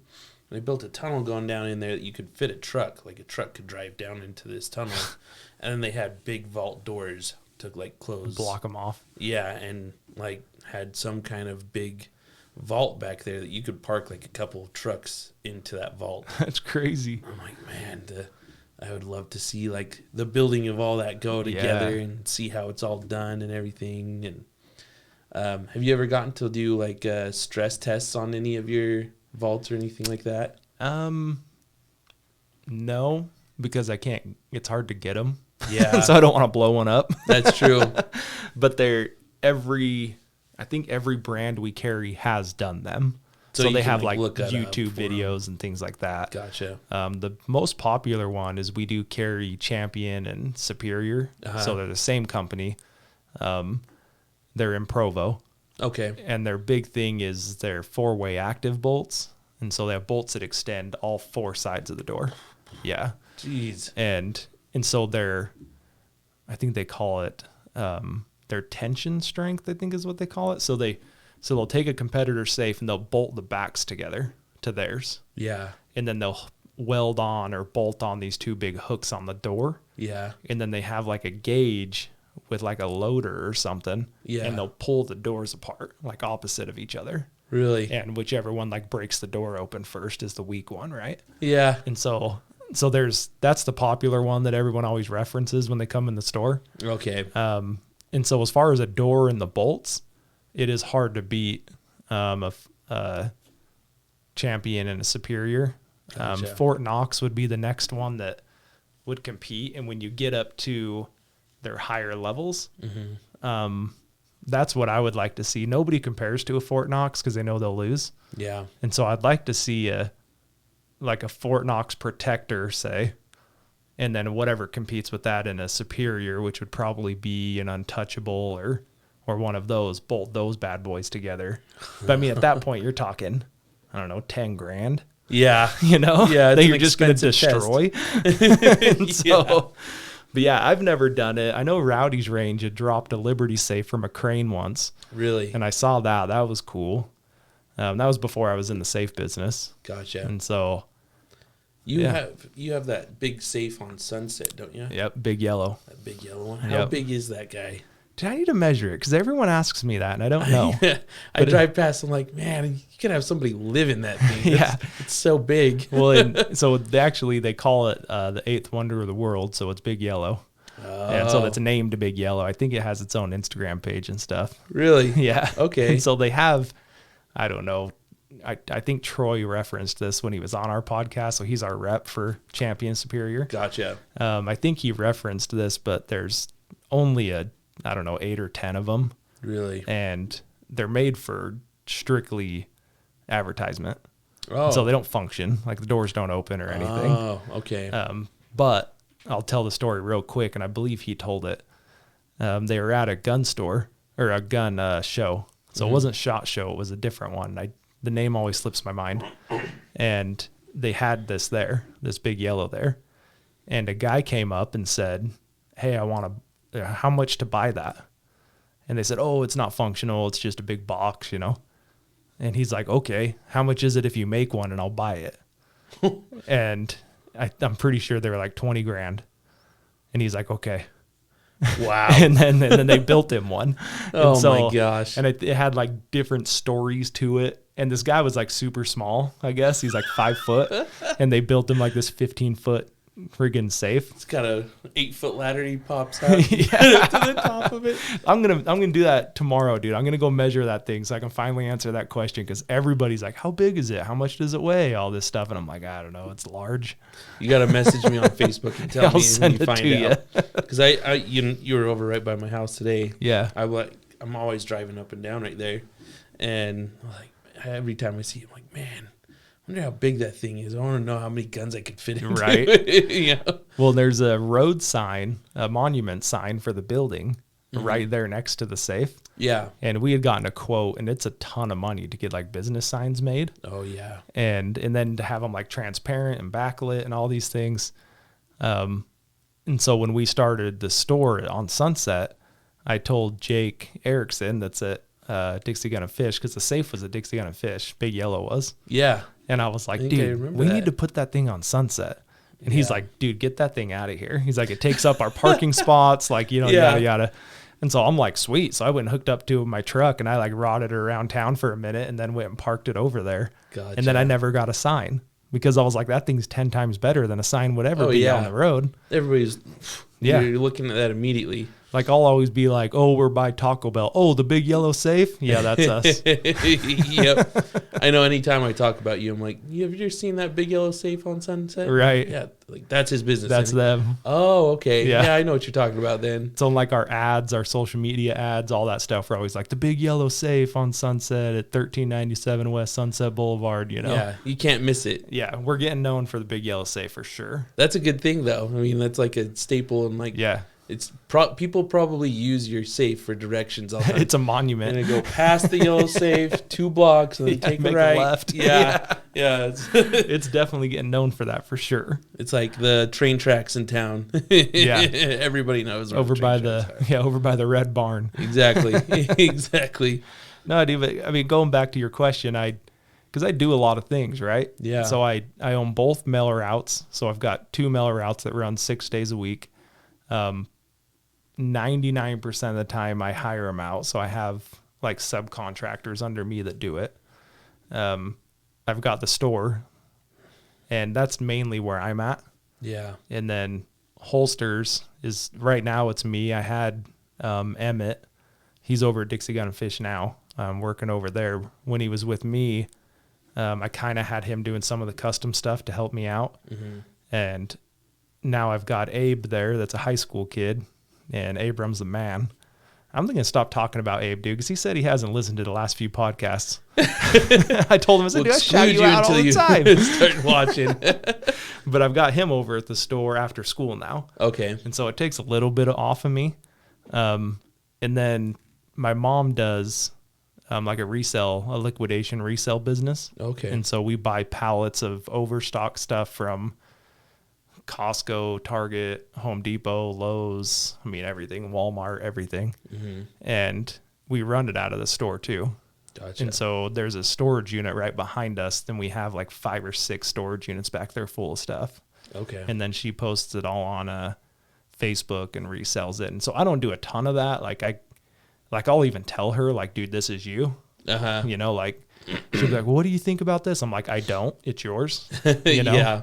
And like so you have enough going on your plate right now. And she's gotten a lot better at it. At first it was like, and I totally understood where she was coming from, but it was always like, what about this? What about this? And I'm like, I don't know, like make a decision and move forward with it. I don't know. Yeah. You know?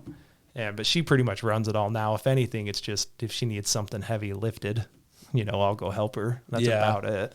But yeah, dude, it's just a lot going on. I got a 1-year-old. Luckily, well, I was going to say we finished our house, but we kind of didn't. We're doing the downstairs now. And so I'm lining up. We finished a casita downstairs, but the rest of the downstairs is unfinished. That's smart, though, to have that. And yeah, and gosh, dude, I think the downstairs is 3,400 square feet.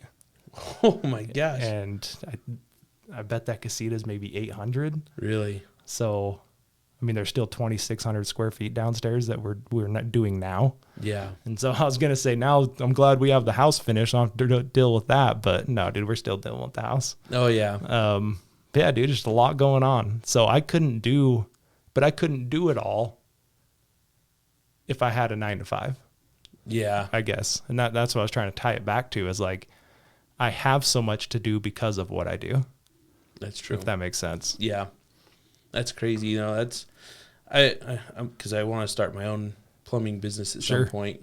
So I always think about, I'm like, oh man, will I even have much of a life? Like once I am a business owner, because I see my bosses and those guys are busy. They're like you're saying, your phone is constantly going off.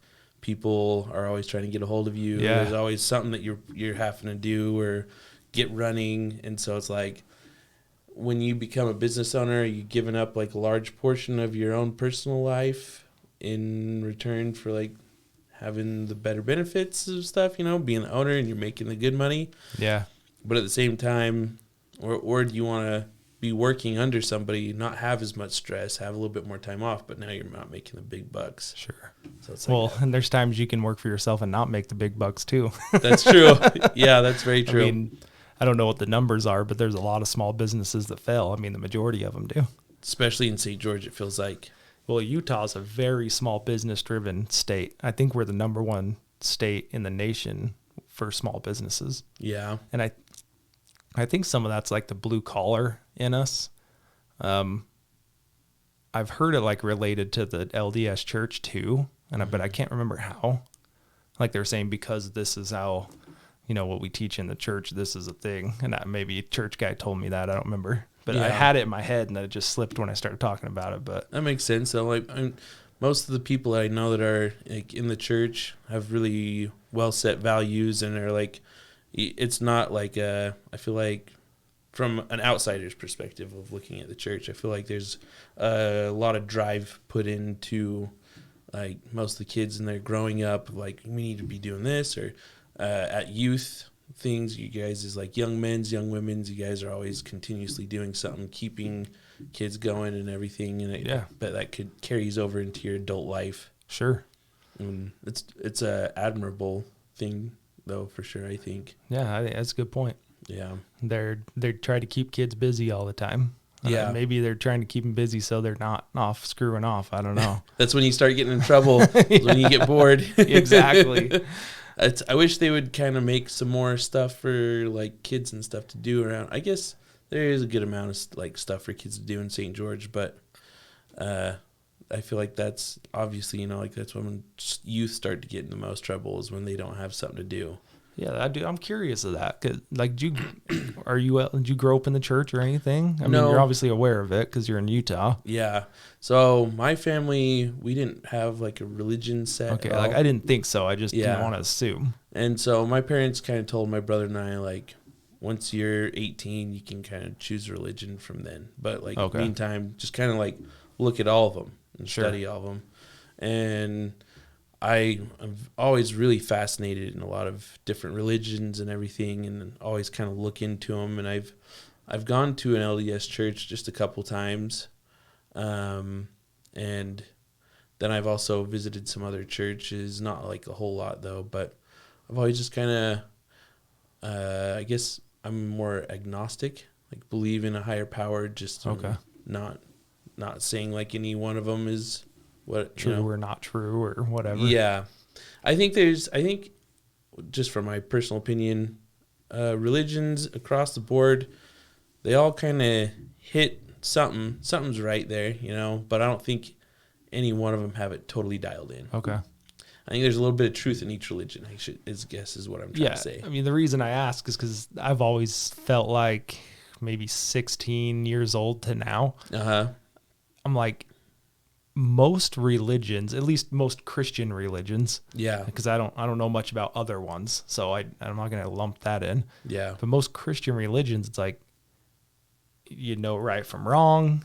You're taught to be a good person. You're taught to serve. You're taught to, be selfless and not have pride and, all these things. And like, they're pretty much based the same from religion to religion. Yeah. And my mentality's always been like, well, isn't that kind of just what religion is trying to teach you to be a good person? So like, is there really, as far as that, like, is there really a right one?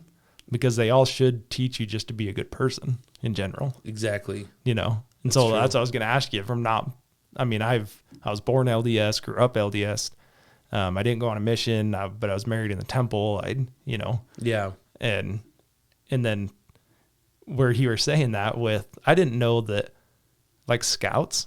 I didn't know. I thought Scouts was like 100% a church thing. Gotcha. And then when I got older, I realized that, like, I think it's the Lions Club would have different Scout troops. Yeah. And I'm like, I didn't know that this was like, because I would always wonder, like, well, what are all these other kids doing that aren't LDS? Yeah. And then so that's what I was going to ask you, is like, what things were there for kids to do that weren't LDS on a Wednesday night? And that was kind of what you're getting at. Yeah. It's almost like a pressure thing from, you can answer this, I can't. Is it like a pressure thing, like anyone that you knew in school was all at Mutual or Young Men's or whatever you called it at the time? Yeah. And you're like, oh, well, freaking Tommy and Billy are over at the church. And so, yeah, I had a good buddy, Luke Peck. Yeah, I know Luke. You know Luke? Yeah. I love Luke. He's a good dude. And Luke has always been a really great person growing up, to be around, like, to kind of understand the church, but he was never pushy with anything.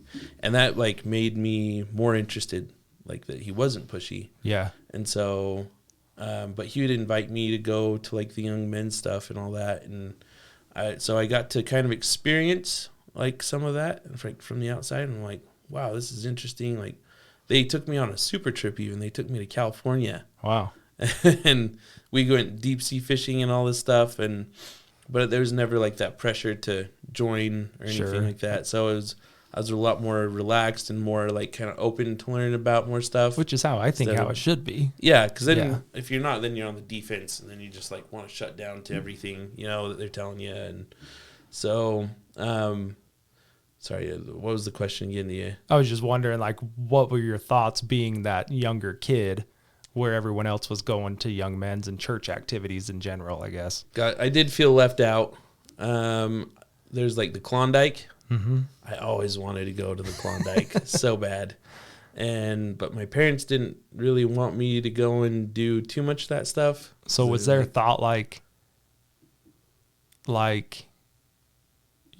you're not old enough to make that decision? Or, I mean, what was that kind of their thought process? Yeah. Because I've heard that. Yeah. Well, and my parents too, you hear about like scout leaders and stuff touching little boys and all that. And they were very worried about something like that to happen, which, you're protective of your children. Sure. You're going to think of those things. And so... Because that's a big debate, too, with being 8 years old and getting baptized. Yeah. Because a lot of people are like, well, what do you know at 8 years old? Like, How can you decide to join this church? And I'm not saying I'm for it or against it. It's just a conversation I've heard. Yeah, and, like, I remember kids, like, coming and telling me, like, yeah, I got baptized. And I'm like, what is baptized? What are they talking about? And then they tell me, like, yeah, I got dunked in this pool and everything. And I'm still just like, you're like, I've been dunked in pools. Yeah, like, I've been to pools too. And so, and then I think I had asked my mom once too, I'm like, what? Like, when am I going to get baptized? And she's like, no, it's like for Mormon kids, that's what they do. So like, oh, okay. So that's not really my thing, but it was also like another thing. Cause like when you're a kid, you want to be doing, everybody else is doing, and accepted. And yeah. But I don't know. At the same time, my family, we did a lot together as well. I think we were always out camping or four-wheeling and stuff. So yeah, all the stuff the Mormon kids wanted to do. Exactly. And I would always remember too being like, we're out here on a Sunday just cruising on the four-wheeler, and my buddies are stuck at church right now. I'm having a blast. And I would always say, like, the mountains are my church. Yeah. Like God's actual creation right there instead of being a man-made creation.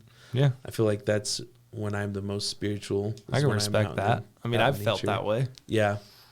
I feel like it's, I don't know, it recharges your soul just being out in the wild, the woods. Yeah. I just barely got done with the deer hunt. And how'd you do?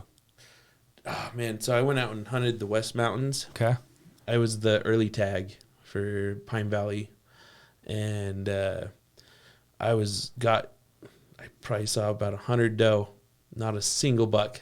I didn't even see like a buck running over a hill out in the distance. I was like, they're all right here. There's so many deer, but I just can't find them. But apparently from some other hunters I've talked to, that cold snap happened. And so all the deer start pushing from Enterprise and the Enterprise reservoirs down through those mountains. And the doe usually push down through first. Mm-hmm. And then the bucks start to follow behind. And they won't stay together, especially during the early hunt.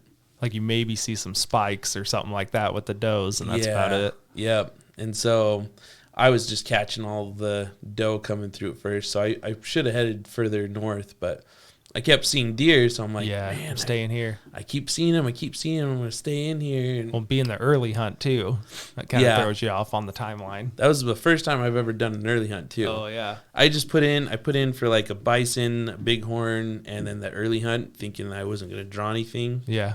And hoping to just build up a bunch of points for next year. And then I pulled the tag, and I didn't realize either that you could turn your tag in and keep your points. So I was like, well, I guess I'm going on this early hunt. Yeah, you live and you learn. Yeah, exactly. But it was a lot of fun. I just loved just being out in the mountains and stuff. And, typically when I go camping, I'm not going to wake up at 6 a.m., hike up onto a mountain point and sit there until the sunrise, There's 1 month a year I do that. Exactly. And then once you do it, though, then I'm like, man, this is so cool. I'm sitting here, I'm watching the sun rise, literally, and there's all this wildlife getting coming up and alive. going around me right now, and you would never see that unless you were hunting. Because, like I said, I'm not waking up that early just to Mm-hmm. watch the sunrise. Right. Probably be hungover trying to sleep it off. See, my wife would be going for a run and she'd be seeing all that. I'm like, that ain't me, Oh. dude. I'm back in the trailer asleep. Yeah, that kind of scares me too, though, because I'm like, Running? go on a run out there, and you have a mountain lion, see you go running by. For real. For real, dude. She's been running. We were in bear country and I think she went running and there was a sign that said like, don't run alone, don't run at these times, don't run with our bear spray, and like everything Yeah. that she was doing. Oh, really?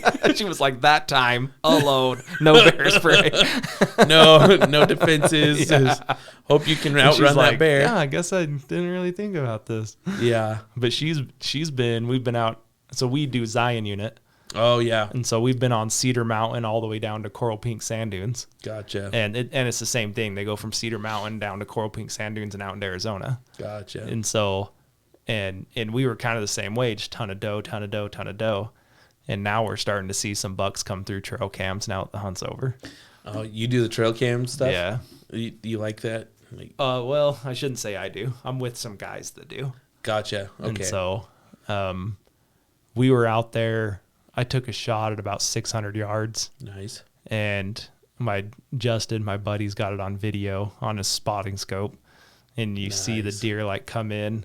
So he came in. So we're right next to CWMU where you can't hunt, and we're pretty much just like crossing fingers that they jump the fence onto the property we're hunting. You know? Yeah. And so we saw a Come few, on. yeah, we saw a few deer that we just couldn't shoot because they just weren't on the property. Yeah. But these ones jumped the fence and they were coming towards us, and they're 1,000 yards, when Yeah. they jump the fence, and they're coming in. And I range him at 555, Okay. and my scope's got like the turrets on it. Uh-huh. And so I pull out my phone and I do the math on the distance with the bullet drop and all of that. And You're all dialed in then. yeah, I'm like, it's like 25 clicks or something crazy. Gotcha. And so I'm like clicking it all in, clicking it in. Then I get on my gun. So I'm on like binos on a tripod. Uh-huh. And then I get down, dial my scope in, and then I pull my gun up to my shoulder prone Gotcha. and on a bipod.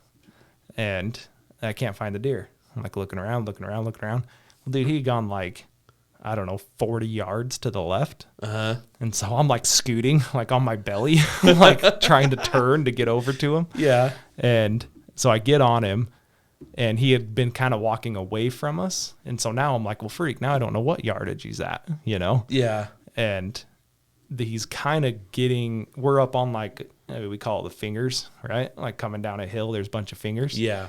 And so we're on a finger, and he's just about to get around the edge of it. So I can't see him. And he's walking around the finger I'm on. Oh, okay. And so I'm like looking straight down the finger, and right before I can't get a shot at him anymore, he stops and puts his head down to eat. I pull the trigger, and Justin's got it on the video. I splash dirt right under his head. So like he's like putting his head down, and boom, the dirt just like explodes right underneath of him, and he bails. Oh, really? And I'm like, and they bailed into the finger, into the trees, so I couldn't see him anymore. Gotcha. And so I called Justin because he's like, I don't know, 300 yards behind me up on a big lookout. Uh-huh. And I'm like, where's he at? Did I get him? And he's like, dude, you shot right underneath of him. And I'm like, freak. and that was the only shot we got. Well, Dang. that's not true. I did shoot at another one earlier and missed. Yeah. But that was the best shot I was going to have. But we didn't even see anything big. Like, this was a large 2-point. Like Gotcha. a very, very deep, large 2-point. Okay. And I mean, I would have been jacked to shoot him, but Right? I mean, it was, I'm down for the meat. yeah, well, that's me. I'm bummed that like Amanda and I both had a tag, Yeah. and we come out with nothing. Yeah. And I'm like, hey, another year without deer jerky. I'm kind of mad about it. I know. I'm like thinking about putting in for the doe hunt. Like, That's what I told Justin, dude. Yeah. He's all making fun of me. I was like, dude, yeah, but the doe, you can like walk up and just like strangle them, dude, 'cause they ain't even scared of you. I've always thought it'd be funny to have a doe mounted Yeah. My first doe. You always see these people with immaculate bucks and you just come in and see a doe. No antlers or anything. Yeah, they're like 30, 34-inch bucks, and you just got a doe hanging there. Look at the ears on her. That would actually be funny. It'd be a lot of money for a doe, but it'd be funny. It would, yeah. I'd have to know taxidermist is going to get me a sweet deal or something, But I'm always like, that would be hilarious to do because nobody's going to have that. Dude, I've thought about that because I've only been hunting for like 4 or 5 years. Okay. And I've shot a 3x4 and a 2-point.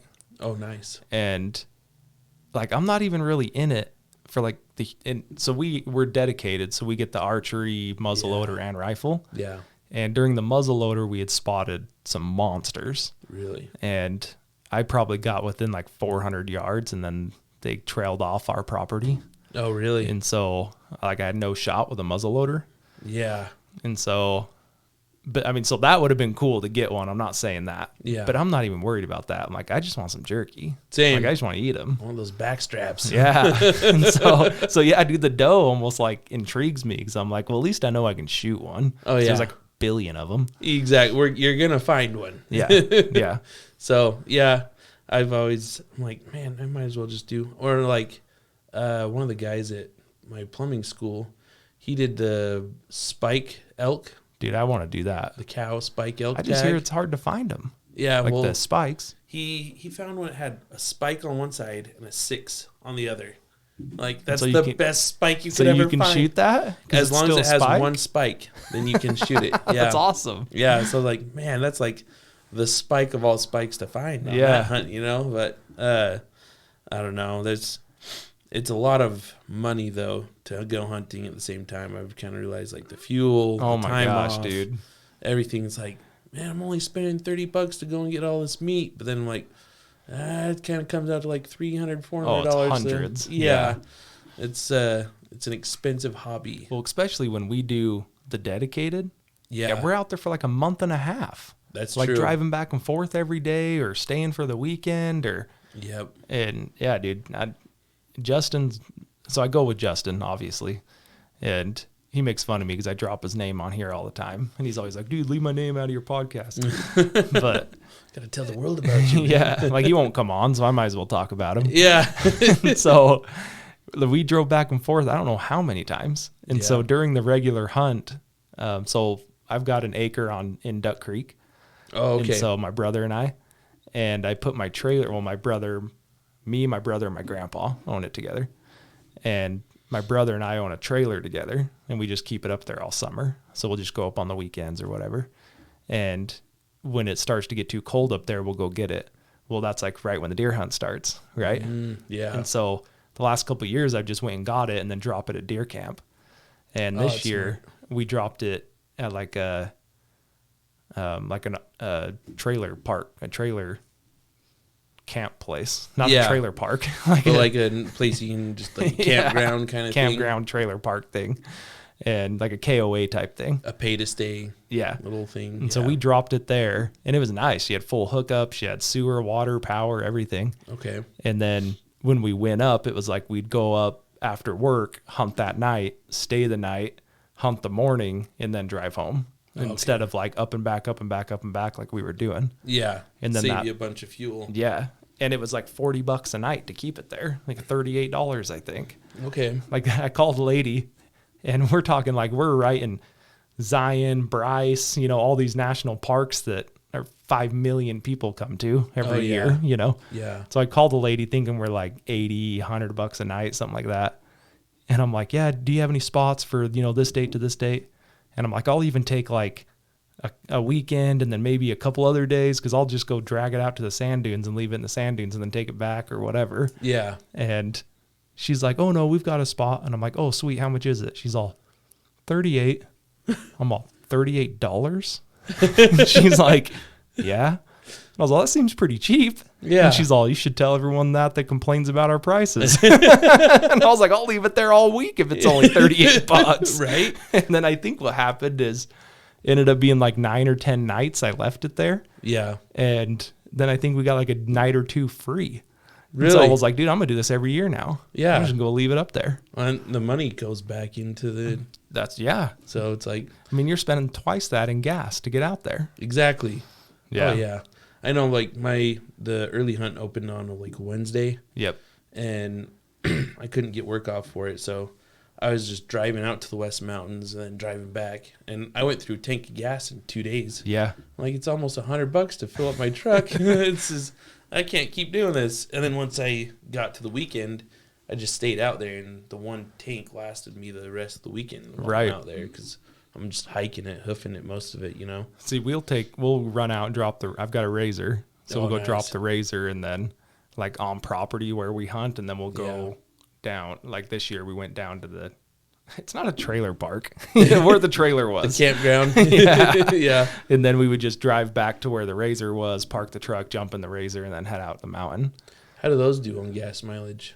The razor? Yeah. No, Is it decent? Yeah, we motored it, I don't know, 2 weeks, and we didn't even go through a tank. Oh, really? So, yeah, they do fine. Okay. I mean, we're not rodding around either. Like, we're That's trying true. to be quiet. Just kind of you know? cruising around. Yeah. Yeah. If anything, you're just kind of crawling a mountain, so you're not racing it. Yeah. Yeah. I really want to get like an enduro. I've always thought that'd be really cool to have like an enduro, and kind of, so I feel like you could really get into some places that are hard to get. Sure. With 2 wheels. Yeah. You know? But at the same time, that's the other thing. Like my brother, he's always on the bikes and all that. But when we were raised, our parents would not let us drive motorcycles whatsoever. So I have like zero experience. I've driven some mopeds a little, and then I got on my brother's bike once. He's got a monster. Yeah. Yeah. It's a 1500. I got on that, and I just kind of was playing with the gas and hit it a little, and I felt like it was going to just suck out from under me. I was like, oh, gosh, this scared the crap out of me.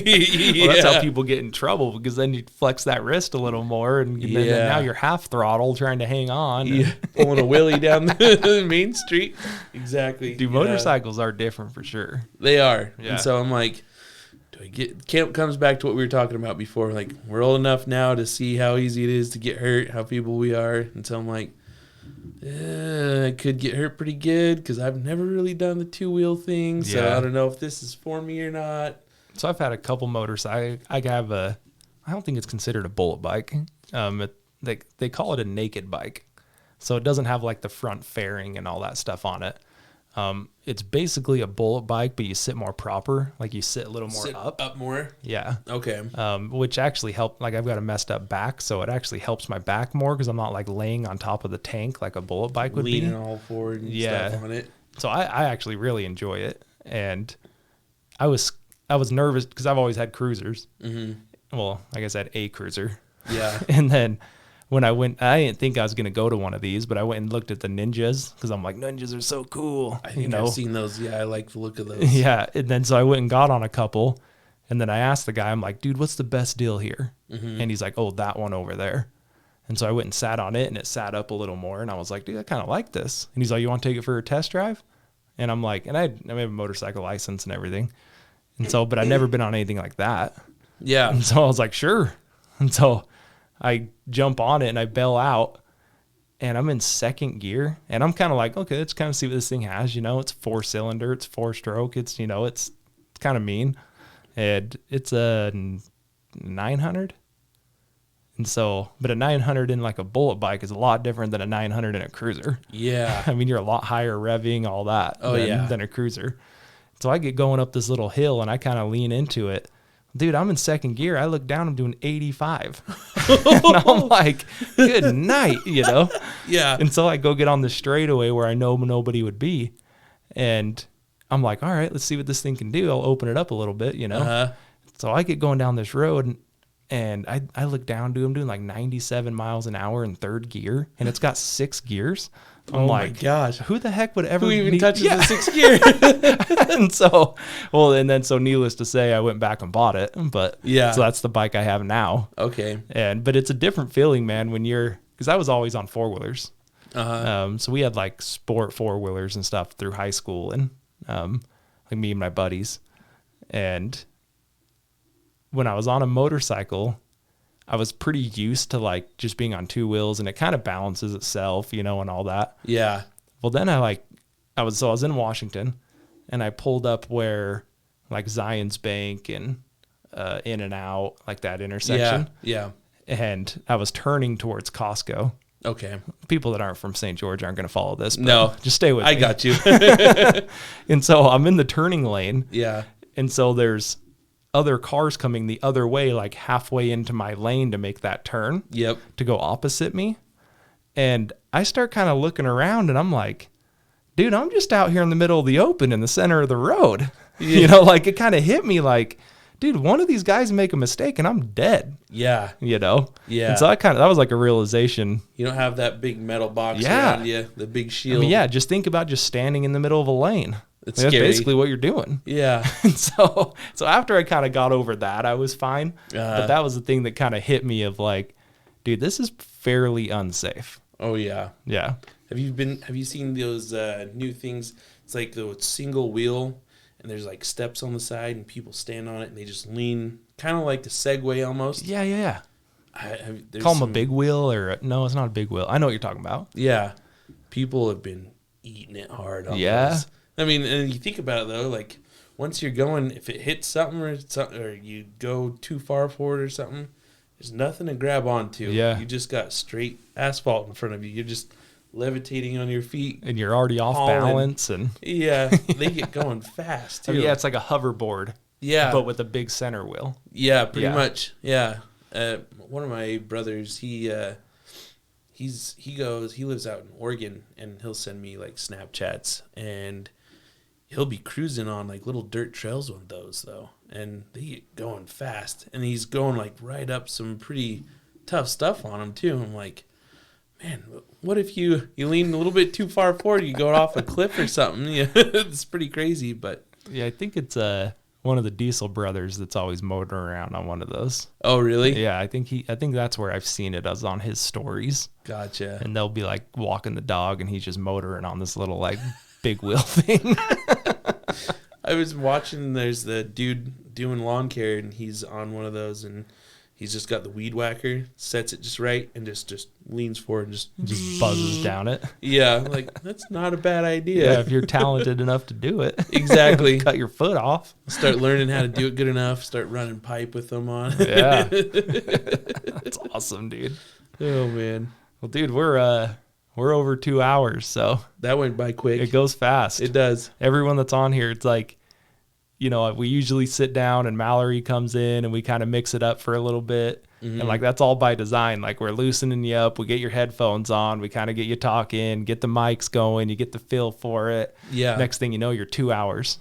That's crazy. And so like the first couple we did I think they were closer to 3 hours. Oh, really? And it's because I kept checking my phone the whole time. Uh-huh. And so I had Mallory get me a clock in studio so I could keep track of it. Gotcha. Because I'll lose time and we'll be 3-4 hours down the road and yeah, and I won't realize it either. Yeah. But yeah, I think that's a great place to wrap it up. And yeah, I think it's been fun. I was thinking when I had mentioned Cade, next time he's in town, we should just get both you guys on here. That would be a lot of fun. Because we can bring in another mic. Yeah. And then the three of us just mix it up. Because I've said it before, but I think it'd be fun. I mean, I guess we're only 20 episodes in, but what's that? Almost a half a year? 26 would be a half a year. Wow. And so like, yeah, I'm like, gosh, we almost need to start checking on the first few people we had and see what they're up to. Yeah. And you had that girl you were talking about. It's a senator now too. And so you got so she's city council. Sorry. Yeah. Not senator. My bad. Yeah. City council. But yeah. still, So Michelle Tanner, I guess we can announce that. Michelle Tanner we had on, she, so I asked her, I think last night, I was like, so is congratulations in order? Or I don't want to, jump the gun on this. Yeah. And she's like, no, they are. She's like, there's still some votes out, but not enough to bump me. And so I'm like, congrats. That's awesome. That's really cool. I like to think maybe I had like 1% of the votes were because of us. You owe him, Michelle. No, she's going to do great. It's been fun. I've kept in contact with her. I don't know, every 2 or 3 days. I'll shoot her a text or she'll shoot me a text yeah. And so it's been a good relationship to make. That's cool. Yeah. Yeah, it'd be fun to have Cade in and get a little 3-way thing going in here. It'd be fun. Yeah. Cade's always a good time. So he's fun, dude. I like him a lot. He is. But thank you so much for having me on, man. I really appreciate you. Yeah. No, thanks for coming in. Can I do a shout out to somebody? Sure.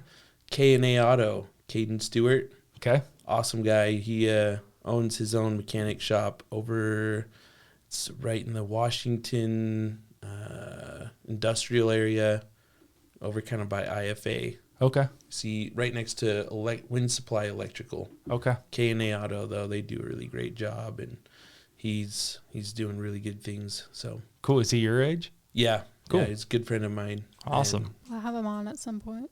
Yeah, we'll Yeah. bring him on. He's a cool dude. All right. You got to work on him. He's busy man though, but just like yourself though. Yeah, you Mallory's understand. really good at busy people because she's been dealing with me, and then the guy that she worked for before me was busy too, so she's used to that.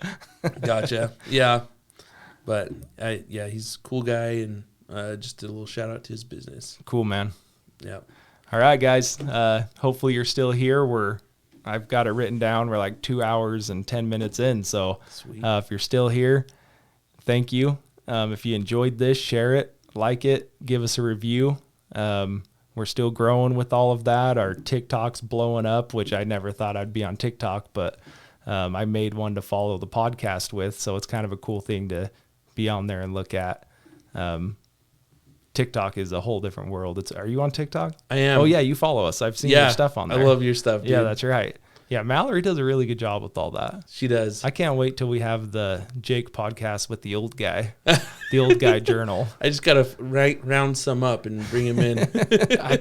Dude, come sit at my store for 3 days and I'll have 5 of them Sweet. for you. Yeah. Now that they know where I'm at, they just like wander in every now and then and shoot the breeze.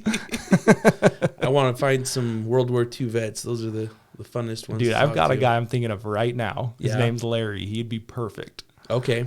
So when you Mr. do it, you let Larry. me know, dude. We'll get Larry on. Okay. He stops by every now and then and mixes it up with me. He's awesome. Perfect. Okay. All right, guys. Well, thanks for listening. Thanks for being here, and we'll see you next week.